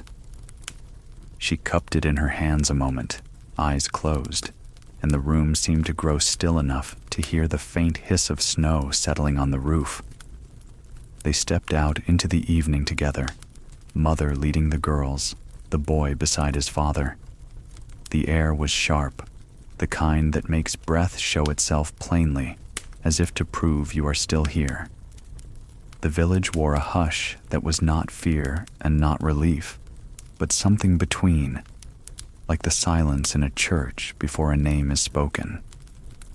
Lamps and torches marked a slow path toward the old oak at the settlement's edge, the tree whose roots remembered stories no monk had written, and whose trunk had watched Romans pass and wither. Women gathered first, old hands, steady hands, hands that had coaxed babies into life and pressed eyes closed at the end. They brought small things, a doll of cloth, a spindle whorl carved smooth by years of use, a twist of salt, a comb made from cow horn, a crust of bread saved from before the raid. Each was ordinary and each was weighty. These were not gifts to please a god so much as acknowledgments that work and care and food and craft had souls of their own. Father Edric stood a little way off, his cloak drawn close, the cross at his throat silver in the firelight. He did not try to hush the old ways tonight. He had learned a kind of shepherd's patience, that sometimes the flock needed to graze along the fence line to remember why the pasture's center was safe. When the time came, he would speak his prayers in words of the new faith. For now, he listened, and listening is a prayer that does not need Latin. The solstice fire was built from saved wood, a stick from the harvest wain, a sliver of roof beam cut away during repairs last spring, twig bundles tied in summer by children who liked the way straw tickled wrists, and this year, a handful of chips from the palisade breach, a little of what had failed, given to the night to become warmth. Wolfgar's men had offered to stack the fire high and bright, the way soldiers bolden a camp. The women refused with thanks. "No blaze," an elder said mildly. "A hearth-sized light will do." She struck flint to steel and breathed on the first curl of ember, as if it were a sleeping child. Flame answered with modest certainty and climbed with the unhurried patience of something that knew it would be needed until morning. When the circle had warmed enough hands to loosen stiff fingers, the women began. Their voices did not rise strong. They flowed soft as water on pebbles, a song with more hum than tune, more pulse than word. The names came one by one. Mothers, grandmothers, the aunt who stitched without a thimble, the cousin who knew every root by scent, the neighbor who traded advice for an onion, the girl who died at birth but still counted, the woman buried just last winter whose bread always cut clean. And among the names, fresh as a wound, Leafwine's father's wife, his mother, spoken by the youngest with the cloth doll held as if the cloth might answer. Each name was dropped into the night like a small glowing coal. None went out in the hearing. When it was the family's turn, Leafwine's wife stepped forward with the wooden cup and the beeswax twist. She set the cup low on the snow where the oak's root gripped earth like a caring hand. In it, she poured a finger of mead, gold that caught the fire and held it. For the mothers who kept the hearth, and for the earth who holds them, she said. No flourish, no trembling, ordinary words that fit the palm. Leafwine stood behind with the boy. He felt the old pull in the chest, the small ache that comes when a sound from childhood returns with its full weight. He had watched these ceremonies as a lad, laughing into sleeves with friends when the wind blew sparks, and he had stood here in other winters with that thin line of mead and that same comb and been steady as a fence post. Tonight, after axes and smoke, he was more reed than post. The boy's shoulder touched his, and the shared weight steadied both. Father Edric stepped forward when the women's song flowed to stillness. He lifted his hand, not to command, but to bless the silence. "We wait," he said, and his voice carried like a warm cloak put across many shoulders. "We wait as Mary waited. We wait as the earth waits. We wait as the fields hold seed under snow." He did not compete with the oak. He did not rebuke the cup. He simply laid new straw on old bedding, and it made a softer place to lie. Then, because this was how the village did it, because time had taught them that braided rope holds better than single, Leafwine took a breath and spoke 3 names of the men who fell 2 nights past. No sermon, no promise of where they had gone, only, "We remember." The women nodded, some speaking those names under their breath. It did not erase grief. It made room for it to sit without shivering. The cup went around, not in a wide circle. That would have emptied it in pride, but from family to family, careful as a lit coal carried across reeds. Each adult wet their lips and passed it on. Each child touched the rim and brought a finger to tongue, so later they could say with honest eyes, "I tasted the solstice." When the cup came to Leafwine's family, his wife raised it a little toward the oak, then offered it to him. He did not drink first. He tipped a drop onto snow, gold on white, a summer tear, and the gesture sat warm in his chest. Then he tasted, and she tasted, and she touched a damp finger to each child's mouth, and the boy closed his eyes at the sweetness, as if sweetness were something brand new in the world. After the cup came the embers. From the solstice fire, women lifted small coals onto pottery shards and into spooned-out turnip halves. Children were trusted to carry 1 ember home each, a lesson in gentleness that could not be taught with words. "No running," an elder whispered with a smile that had taught many winters. "If it goes out, the house will light without you. But if you carry it whole, your hearth will take the night's strong breath." The path back became a slow procession of tiny red stars bobbing at knee-height across blue snow. From a distance, it would have looked like the earth itself was sending messages back to the sky. Leafwine and his son walked side by side, the boy protecting their ember with a cupped hand. "I could breathe on it," he said softly. "Only if it needs you," Leafwine answered. Coals like to be trusted. At their door, the girls had already laid slivers of kindling in the hearth, crisscrossed like small wicker bridges. The ember kissed the thinnest shaving, and flame lifted its head without fuss. No shout, no clap. Just a small, serious moment, the sort that builds houses in the soul. The new fire stood in their home, and everyone's shoulders dropped a little, as if the room had been holding its breath with them and now exhaled. They placed the beeswax twist near the fire's edge, where heat would coax scent more than smoke. Warm honey threaded the air. The youngest set her cloth doll on the mantel and told it, quietly, like a secret, that the night was long, but the sun would be back a blink longer tomorrow. Leafwine's wife unrolled a strip of old linen and a bundle of greens from the loft. Bay leaves saved by the priest, nettle from a summer ditch, a stingless holly sprig. Little green remembers of warmer months, to nudge the eye toward spring. They ate a simple solstice meal, not the long tables of stories where roasted meat and laughter battled for the louder victory. This was barley porridge sweetened with a rare spoon of honey, and a strip of smoked pork sliced thin enough to hold up to the candlelight. Each bite was a choice toward tomorrow. The boy chewed slowly, as if he were listening through the taste for the earth turning under his feet. After eating, they sat in a circle around the hearth and let the house teach them its soft vocabulary. The crack that means a log shifts, the scratch of a mouse reconsidering a path inside a wall, the sudden soft sigh a roof beam makes when night grips it a hair tighter.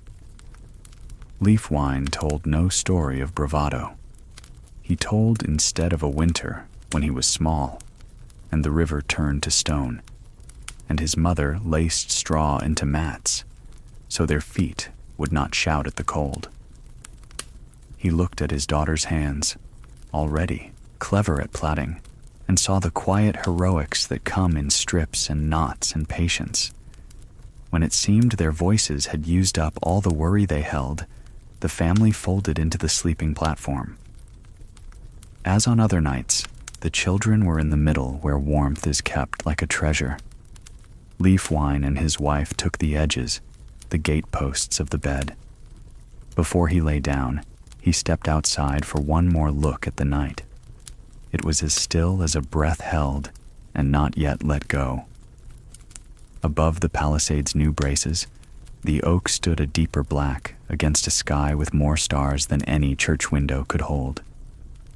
From 3 houses over, a woman's song drifted in one thin line. From the hall, a guard murmured to another. From the wall, a leather strap creaked and then fell still. Somewhere a distant deer stamped once and was gone.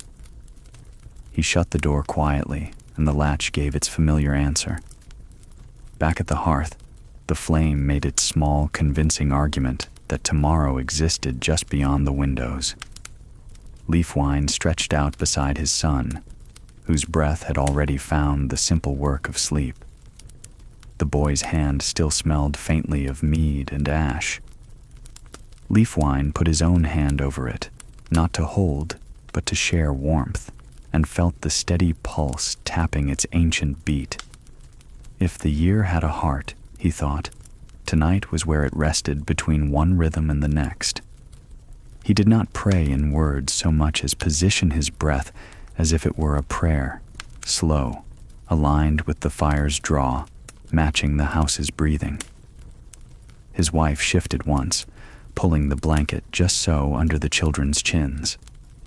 The wax twist near the hearth had slumped into a little golden pool, its scent now part of the wood smoke and nettle and wool that made their home a map of all the days they had endured. The night outside was as long as legend said, and would be no shorter for the telling, but here the hours became kind. They had done what could be done, named the mothers, shared the cup, carried the ember, bent the day's iron into gentler work. The rest belonged to the turning earth. When sleep finally took him, it did not come as a cliff or a blow, but as a quiet ferry gliding from one bank to the other.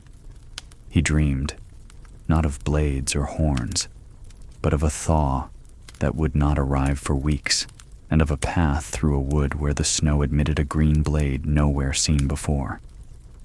He woke once, and did not know whether minutes or hours had passed. The fire had lowered to a nest of red eyes, content to look and not to speak. He added a thin stick with a careful hand. It caught without argument. He lay back, hand returning to the boy's hand of its own accord. The roof groaned once like an old friend turning in sleep. The year's longest night wore on. Leafwine did not feel it shorten, yet in some cell of bone or breath he knew it had loosened its grip by a hair. If morning came the width of a barley grain earlier than yesterday, that would be enough.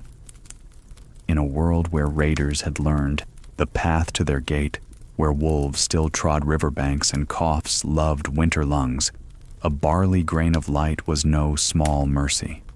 Before the first gray suggestion of dawn, the watch at the hall called once, softly, just to say that men were awake and looking outward. No horn, no alarm. A statement more than a warning, like tapping the logs so the fire remembers it is seen.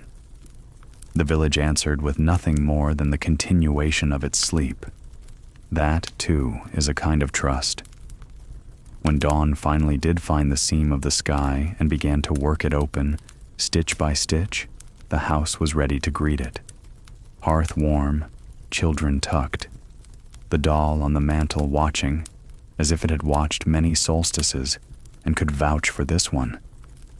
Leafwine woke under a familiar weight of blankets and the lighter weight of his boy's arm thrown across his chest. He did not move to disturb it. He lay and listened for the quiet change that says, "Night, let's go." The flame, the roof beam, the breath, the small scratch and settle of a house alive, each became morning at its own pace. And when he did finally rise, it was not to rush or to seize, but to tend, to tilt the ember bed and coax flame, to set water to warm, to kiss a forehead that had dreamed its way through the longest dark. He glanced at the window and could tell, without measuring, that the edge of light had pushed back by the width of a needle. That was enough to begin. One ember glows, warming the heart of home. The solstice fire burned low in the oak's shadow, tended by the watchful few who kept vigil until dawn. But in each house, a smaller ember had been carried across the snow, and these were the ones that mattered most. The little flames cradled in clay, the red stars balanced in turnip halves, the smudges of ash guarded by children's careful hands. Leafwine's family's ember had taken root in their hearth. By morning, it was no longer a coal, but a modest flame licking the split logs his wife had laid crosswise. The wax twist had melted into a golden stain on the stones, its scent still clinging faintly to the air. Smoke rose soft and straight into the roof's vent, and in that smoke lay the story of a night endured, a turning marked. The house itself seemed to know. Its beams had heard the chants at the oak. Its door had felt the cold when opened. Its hearth now held the new flame. It stood with them, not just shelter, but memory. Houses in such times were not wood and daub alone. They were companions, stitched with the same endurance as the people within. The children woke slowly, blinking at the fire's glow, faces slack with the rare peace of a night without interruption. Even the boy, who had carried his ember with the intensity of a soldier, slept past dawn. His hand, smudged black, lay open on the blanket as if still cupping the coal in dream. Leafwine looked at him and thought how courage sometimes came in forms as small as walking steadily with fire in the snow. Breakfast was simple: barley porridge, warmed at the hearth, thinned with snowmelt water, and flavored with the faintest pinch of salt. Each spoonful felt richer than the fare of feast days. It was not the taste, but the meaning. Food made warm by a flame that carried the village's promise into another day. After the meal, life leaned into ordinary tasks. Leafwine's wife spun flax into thread, her spindle dancing in practiced rhythm. His daughters brushed wool, pulling it into smooth tufts. their small fingers moving with calm diligence. His son, restless from sleep, begged to be set to some work of worth. Leafwine nodded and handed him a mallet, guiding him to help mend a broken stool. The boy struck carefully, tongue between teeth, as if every tap hammered the world back into place. Outside, the village moved with the same pace. The council had declared no great labor for the day, only tending animals, clearing paths, keeping watch. After the battle and the solstice, they needed a breath, and the ember at each hearth gave permission for it. Still, men wandered the palisade to check the bracing, women checked food stores, and old ones tended to the wounded. Routine was their salvation. In the afternoon, neighbors came by. Edgebert ducked into Leafwine's doorway, his bandaged head now cleaner, his eyes clearer than days before. He carried with him a bit of boiled pork wrapped in cloth. "We share today," he said simply. Leafwine's wife offered a pot of lentils in return. No ceremony, no words of trade, just the instinct that homes with embers must be linked like hands. Later, Wulfgar himself walked the lanes, his mail shirt muted now beneath a wool cloak.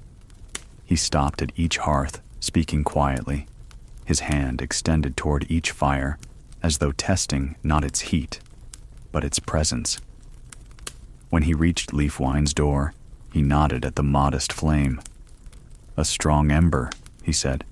"The hall's blaze gives power, but these smaller ones keep the people alive." Leafwine inclined his head, understanding. Armies could drive back raiders, but houses drove back despair. As evening drew near, the family prepared the hearth again, feeding it small logs cut thin to stretch supply.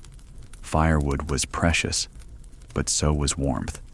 The girl stacked twigs carefully, the boy split kindling under his father's eye, each blow sharp in the cold air outside. The rhythm of the axe echoed faintly down the lane, joined here and there by other households doing the same.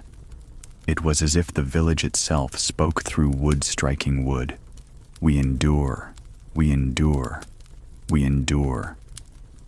That night, after another small meal, onion and carrot boiled in broth, bread cut thin, mead diluted with water for the adults, they sat once more around the hearth.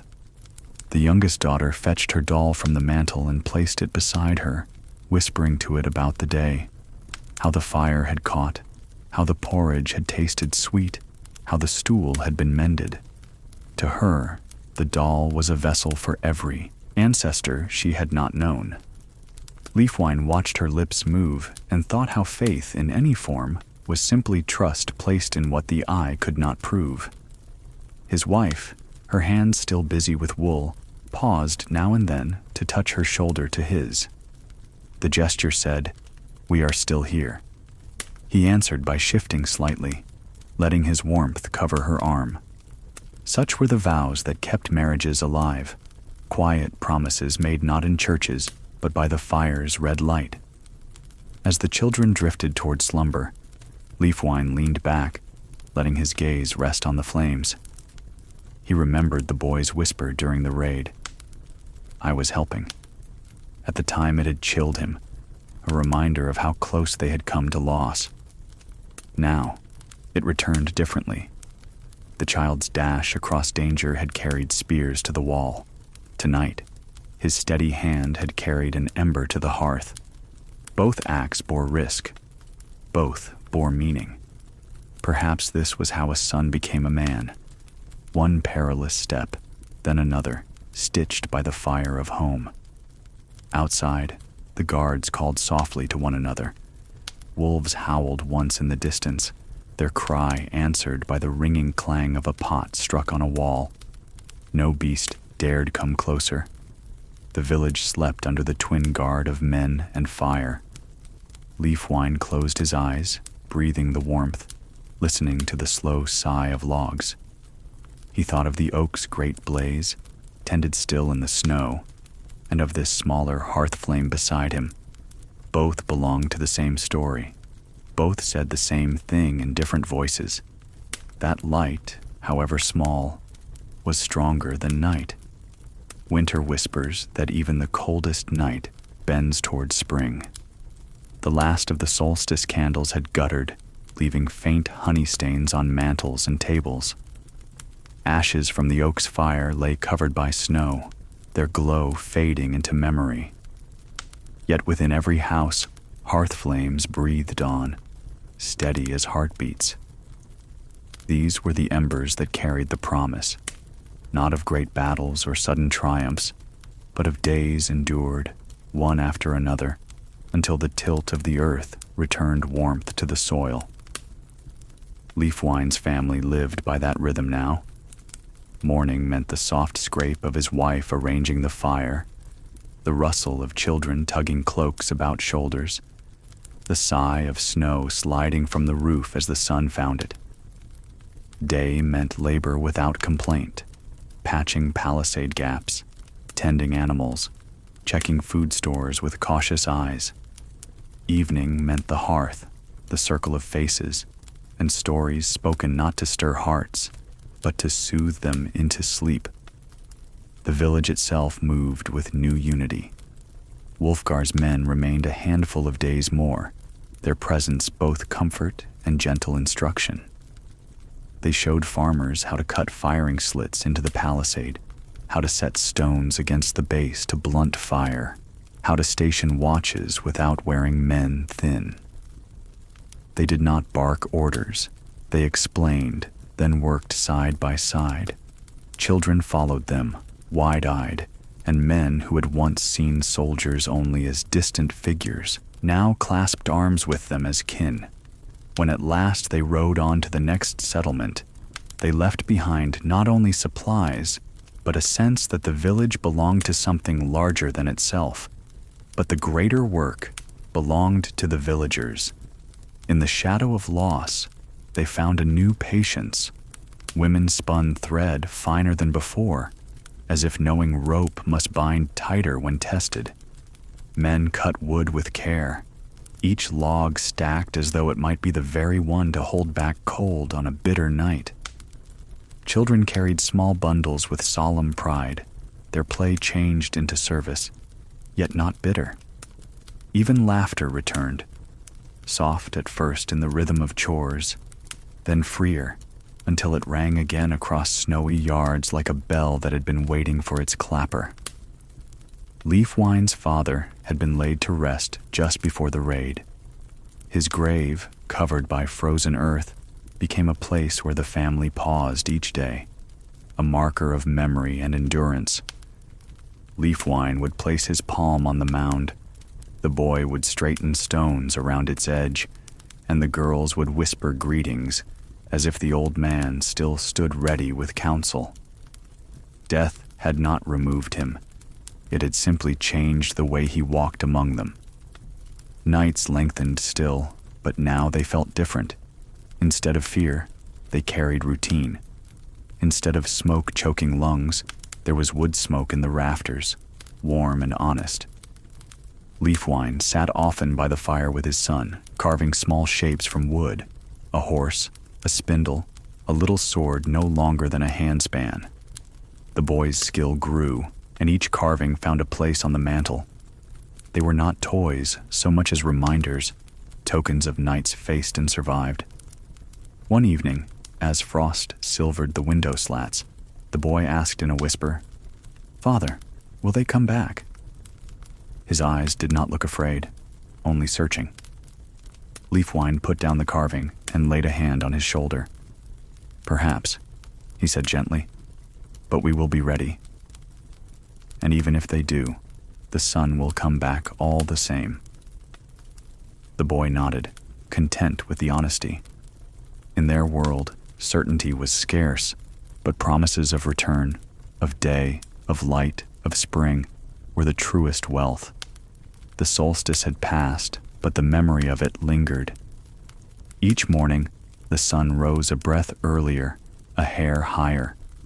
Each evening, the darkness seemed a shade less heavy. The villagers marked it not with fanfare, but with notice, a rooster crowing sooner, shadows shifting where they had not before, the faint sound of water moving under river ice. The mothers said to the children, "See, the light grows." The fathers, though less given to words, felt it in their bones. For Leafwine, the promise was not only in the sky. It was in the small rituals of the hearth, the careful banking of coals at night, the way his wife set herbs to dry near the chimney, the way his daughters sang softly as they spun wool, their voices weaving with the spindle's turn. It was in his son's growing strength, in the boy's steady eyes when handed a tool, in his eagerness to carry weight without being asked. Each of these was spring arriving in another form, invisible but sure. Sometimes, after the children had gone to sleep, Leafwine and his wife sat in silence by the fire. They did not speak of raids or shortages.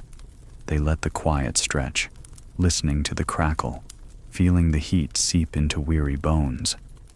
In that quiet, their hands would find one another, fingers twining with no need for words. Love, in winter, was less about passion than about presence, the steady promise that neither would face cold alone. As January deepened, storms swept the valley. Winds howled, snow piled high, doors creaked under drifts. Yet the village held.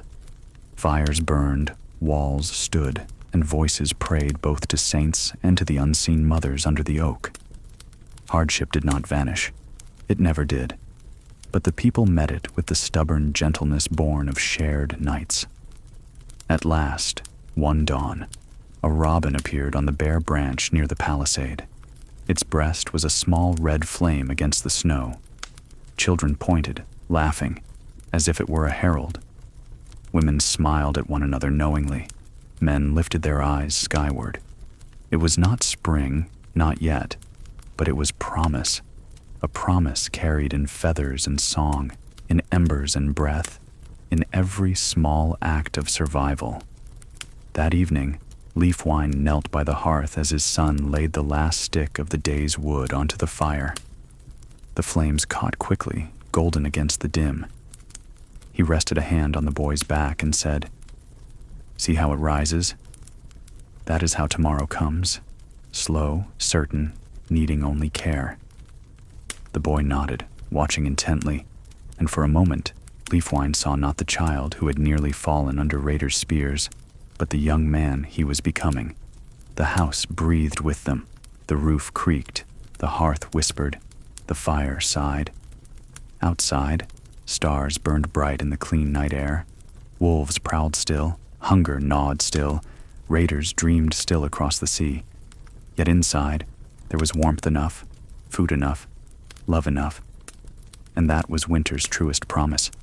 Not ease, but enough. Long ago, winter measured life in fire and bread. Long ago, before the ticking of clocks, before the hum of wires, before any thought of a warm lamp switched on by hand, winter itself was the great ruler of life. It told men when to rise, when to sleep, when to pray, when to plant. It held women close to the hearth and sent children scurrying to gather kindling. Winter was not a pause in the year as it often feels now. It was the very trial of the year, the deep breath the world took between the golden fields of harvest and the wet rebirth of spring. Think of that time as though you are standing by their fireside. The walls are timber and clay, patched with straw. The smoke curls up through a hole in the roof, staining beams black over generations. You smell wool, sheep's wool, damp and drying near the fire. You smell broth cooking slowly, not because someone desires rich flavor, but because every bit of meat, every onion, must stretch its life as far as possible. There is no refrigerator humming, no cupboard lined with tins.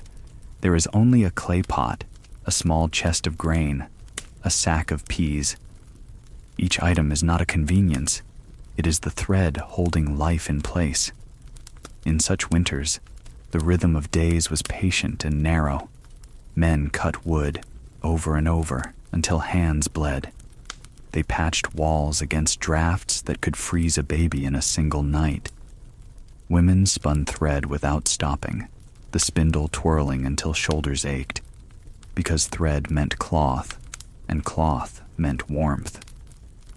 Children gathered dried sticks and carried water frozen at the rim. No one was free from duty because duty was survival. Even the smallest hands mattered. If a child dawdled, the fire might fail before morning. That was how close the line was, how thin the balance between life and death. The nights were longest of all.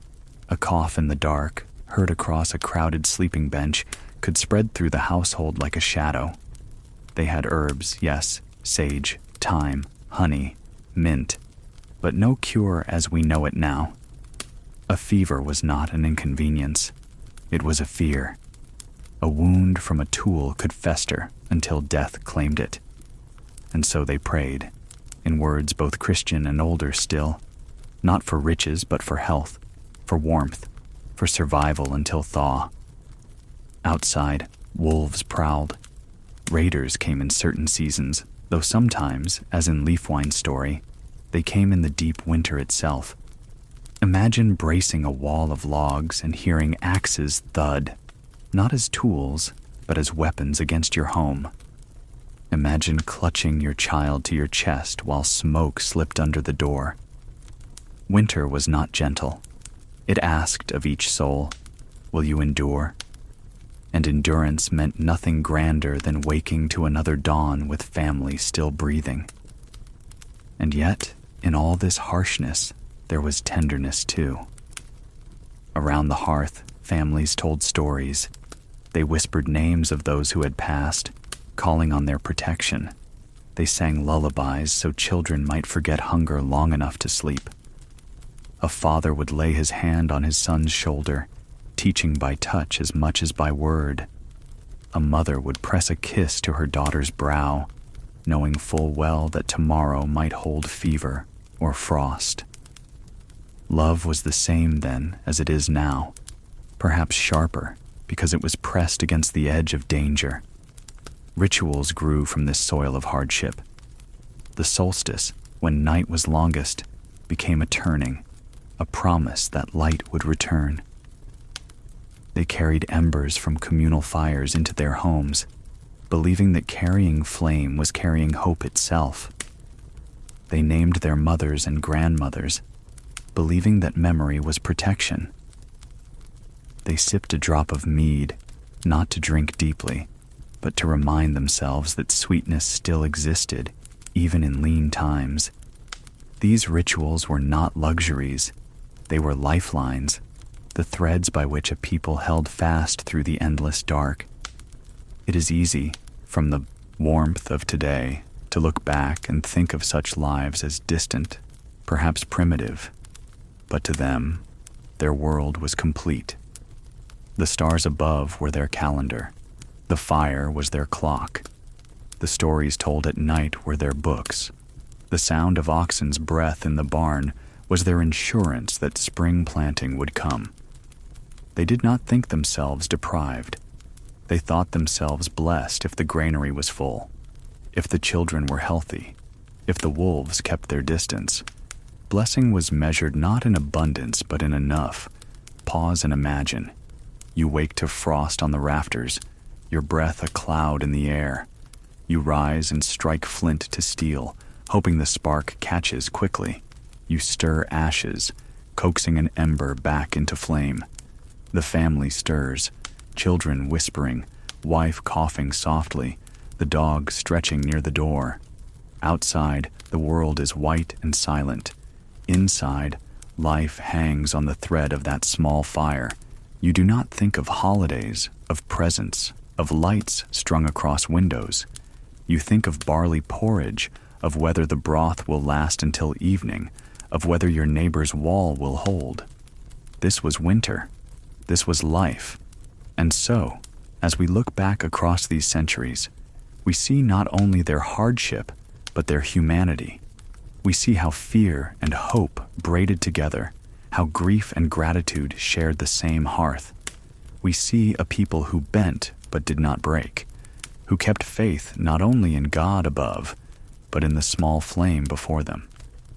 They endured because they had to, and because in enduring, they found meaning. And now, my friend, as our story of those winters draws to a close, I ask gently, if you wish to walk with me again into more of these remembered worlds, into more tales where yesterday whispers into today, remember to subscribe. For each story, like each ember, glows more warmly when shared. Now, winter is still cold, but its meaning has changed. Tonight, if you glance toward your window, you may see frost silvering the glass, or perhaps the quiet fall of snow across the street lamps. The air is still cold, yes, but its weight is different. You are not rising from a bed of straw in a timber hall, hoping the fire has not gone out. You are not listening for the cough of a neighbor that might spread unchecked. You are not counting kernels of barley to see whether the porridge will last. Instead, you may reach to a switch and light blossoms. You may open a door and warmth meets you from a heater humming steadily. You may walk to a kitchen where fruit from summer orchards and fish from distant seas wait for you, fresh and ready. What once was miracle is now ordinary. To Leafwine's people, the smallest flame was life. To us, electricity flows unseen through walls, carrying not only light but heat, voices, music, company. The wolf that haunted the edge of the palisade is gone. In its place, perhaps a passing car crunches snow on the street, its headlights sweeping across blinds. Danger has shifted shape. It is no longer the storm outside the door, but the storm within. The loneliness of a quiet house, the restlessness of a mind still awake when night has grown long. Think how different food has become. In those old winters, a single barrel of grain was counted out spoon by spoon. A strip of dried meat was a treasure. A drop of mead at solstice was joy enough for all. Now our pantries swell with jars and cans, shelves lined with boxes, freezers humming with months of promise. A storm may keep us indoors for a night, but tomorrow the roads will be cleared and trucks will bring more. Hunger is no longer the daily shadow it once was. Yet, for all our abundance, sometimes our tables are quiet, sometimes our meals are eaten alone. We no longer fear scarcity, but we often feel the ache of solitude. Consider also the matter of health. Leafwine's wife bound wounds with herbs and cloth, praying infection would not creep in. A fever could steal a child before dawn.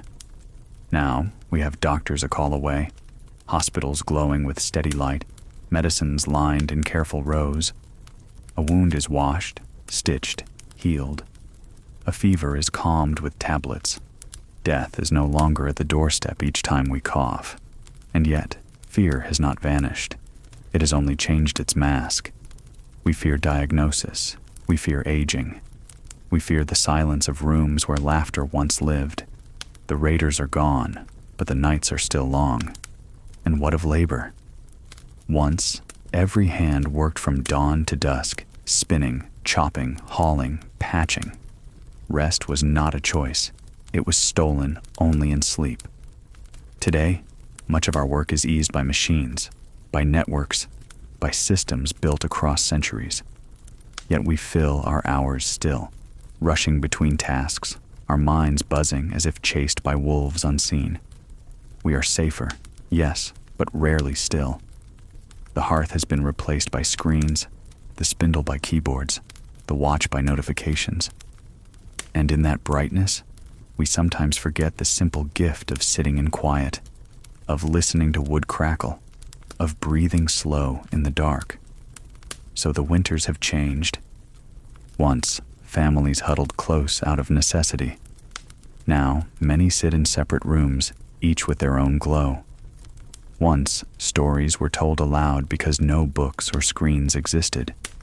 Now, we read in silence or listened through headphones, our voices less often shared. And yet, beneath these changes, the yearning is the same. We still seek warmth. We still crave company. We still long for stories to soften the edge of night. We are not so far removed as we might believe. That is why we tell these tales, not to glorify hardship, not to weigh the present against the past, but to weave the thread between them, to remind ourselves that survival then has become comfort now, that fear then has become memory now, and that memory can be a lantern, guiding us through our own darker hours. Pause then, and look at your life this winter. The kettle whistles softly, the blanket warms your knees, a clock ticks in patient rhythm. Outside, snow may fall, but you are not afraid of it. It does not threaten your family. It does not demand your rationing. It is simply snow, a beauty to watch, perhaps an excuse to stay home and rest. Such is the difference time has wrought. Such is the gentle victory of generations who endured. And yet, even in this comfort, we are drawn back to the fire. We still light candles, not because we need their flame, but because their glow soothes us. We still gather for meals, not because we might starve otherwise, but because shared bread warms the heart. We still tell stories, around tables, through books, on screens, because stories bind us in ways no wall or roof alone can. The past is not gone. It is folded within us, like the rings of an old tree, carried forward without our noticing. That, perhaps, is the true promise of winter now. Not survival, but memory. Not fear, but reflection. In the hush of a snowy night, when you draw your blanket closer and let your breath slow, you are walking alongside those villagers of long ago. You are sharing their ember, carried across centuries, now burning in the quiet of your room. So, as we close tonight's journey, I say gently, if these reflections ease your rest, if they bring you company in the dark, I invite you, subscribe, so that you may return for the next story, the next ember, the next quiet walk into yesterday and today. For every tale is brighter when shared, every voice steadier when joined. So it was then, and so it is now. Winters of terror have become winters of memory. The fire is steady, the world is gentler, and you, safe beneath your blanket, carry the promise forward. Sleep now. Tomorrow's light is already waiting at the edge of the sky.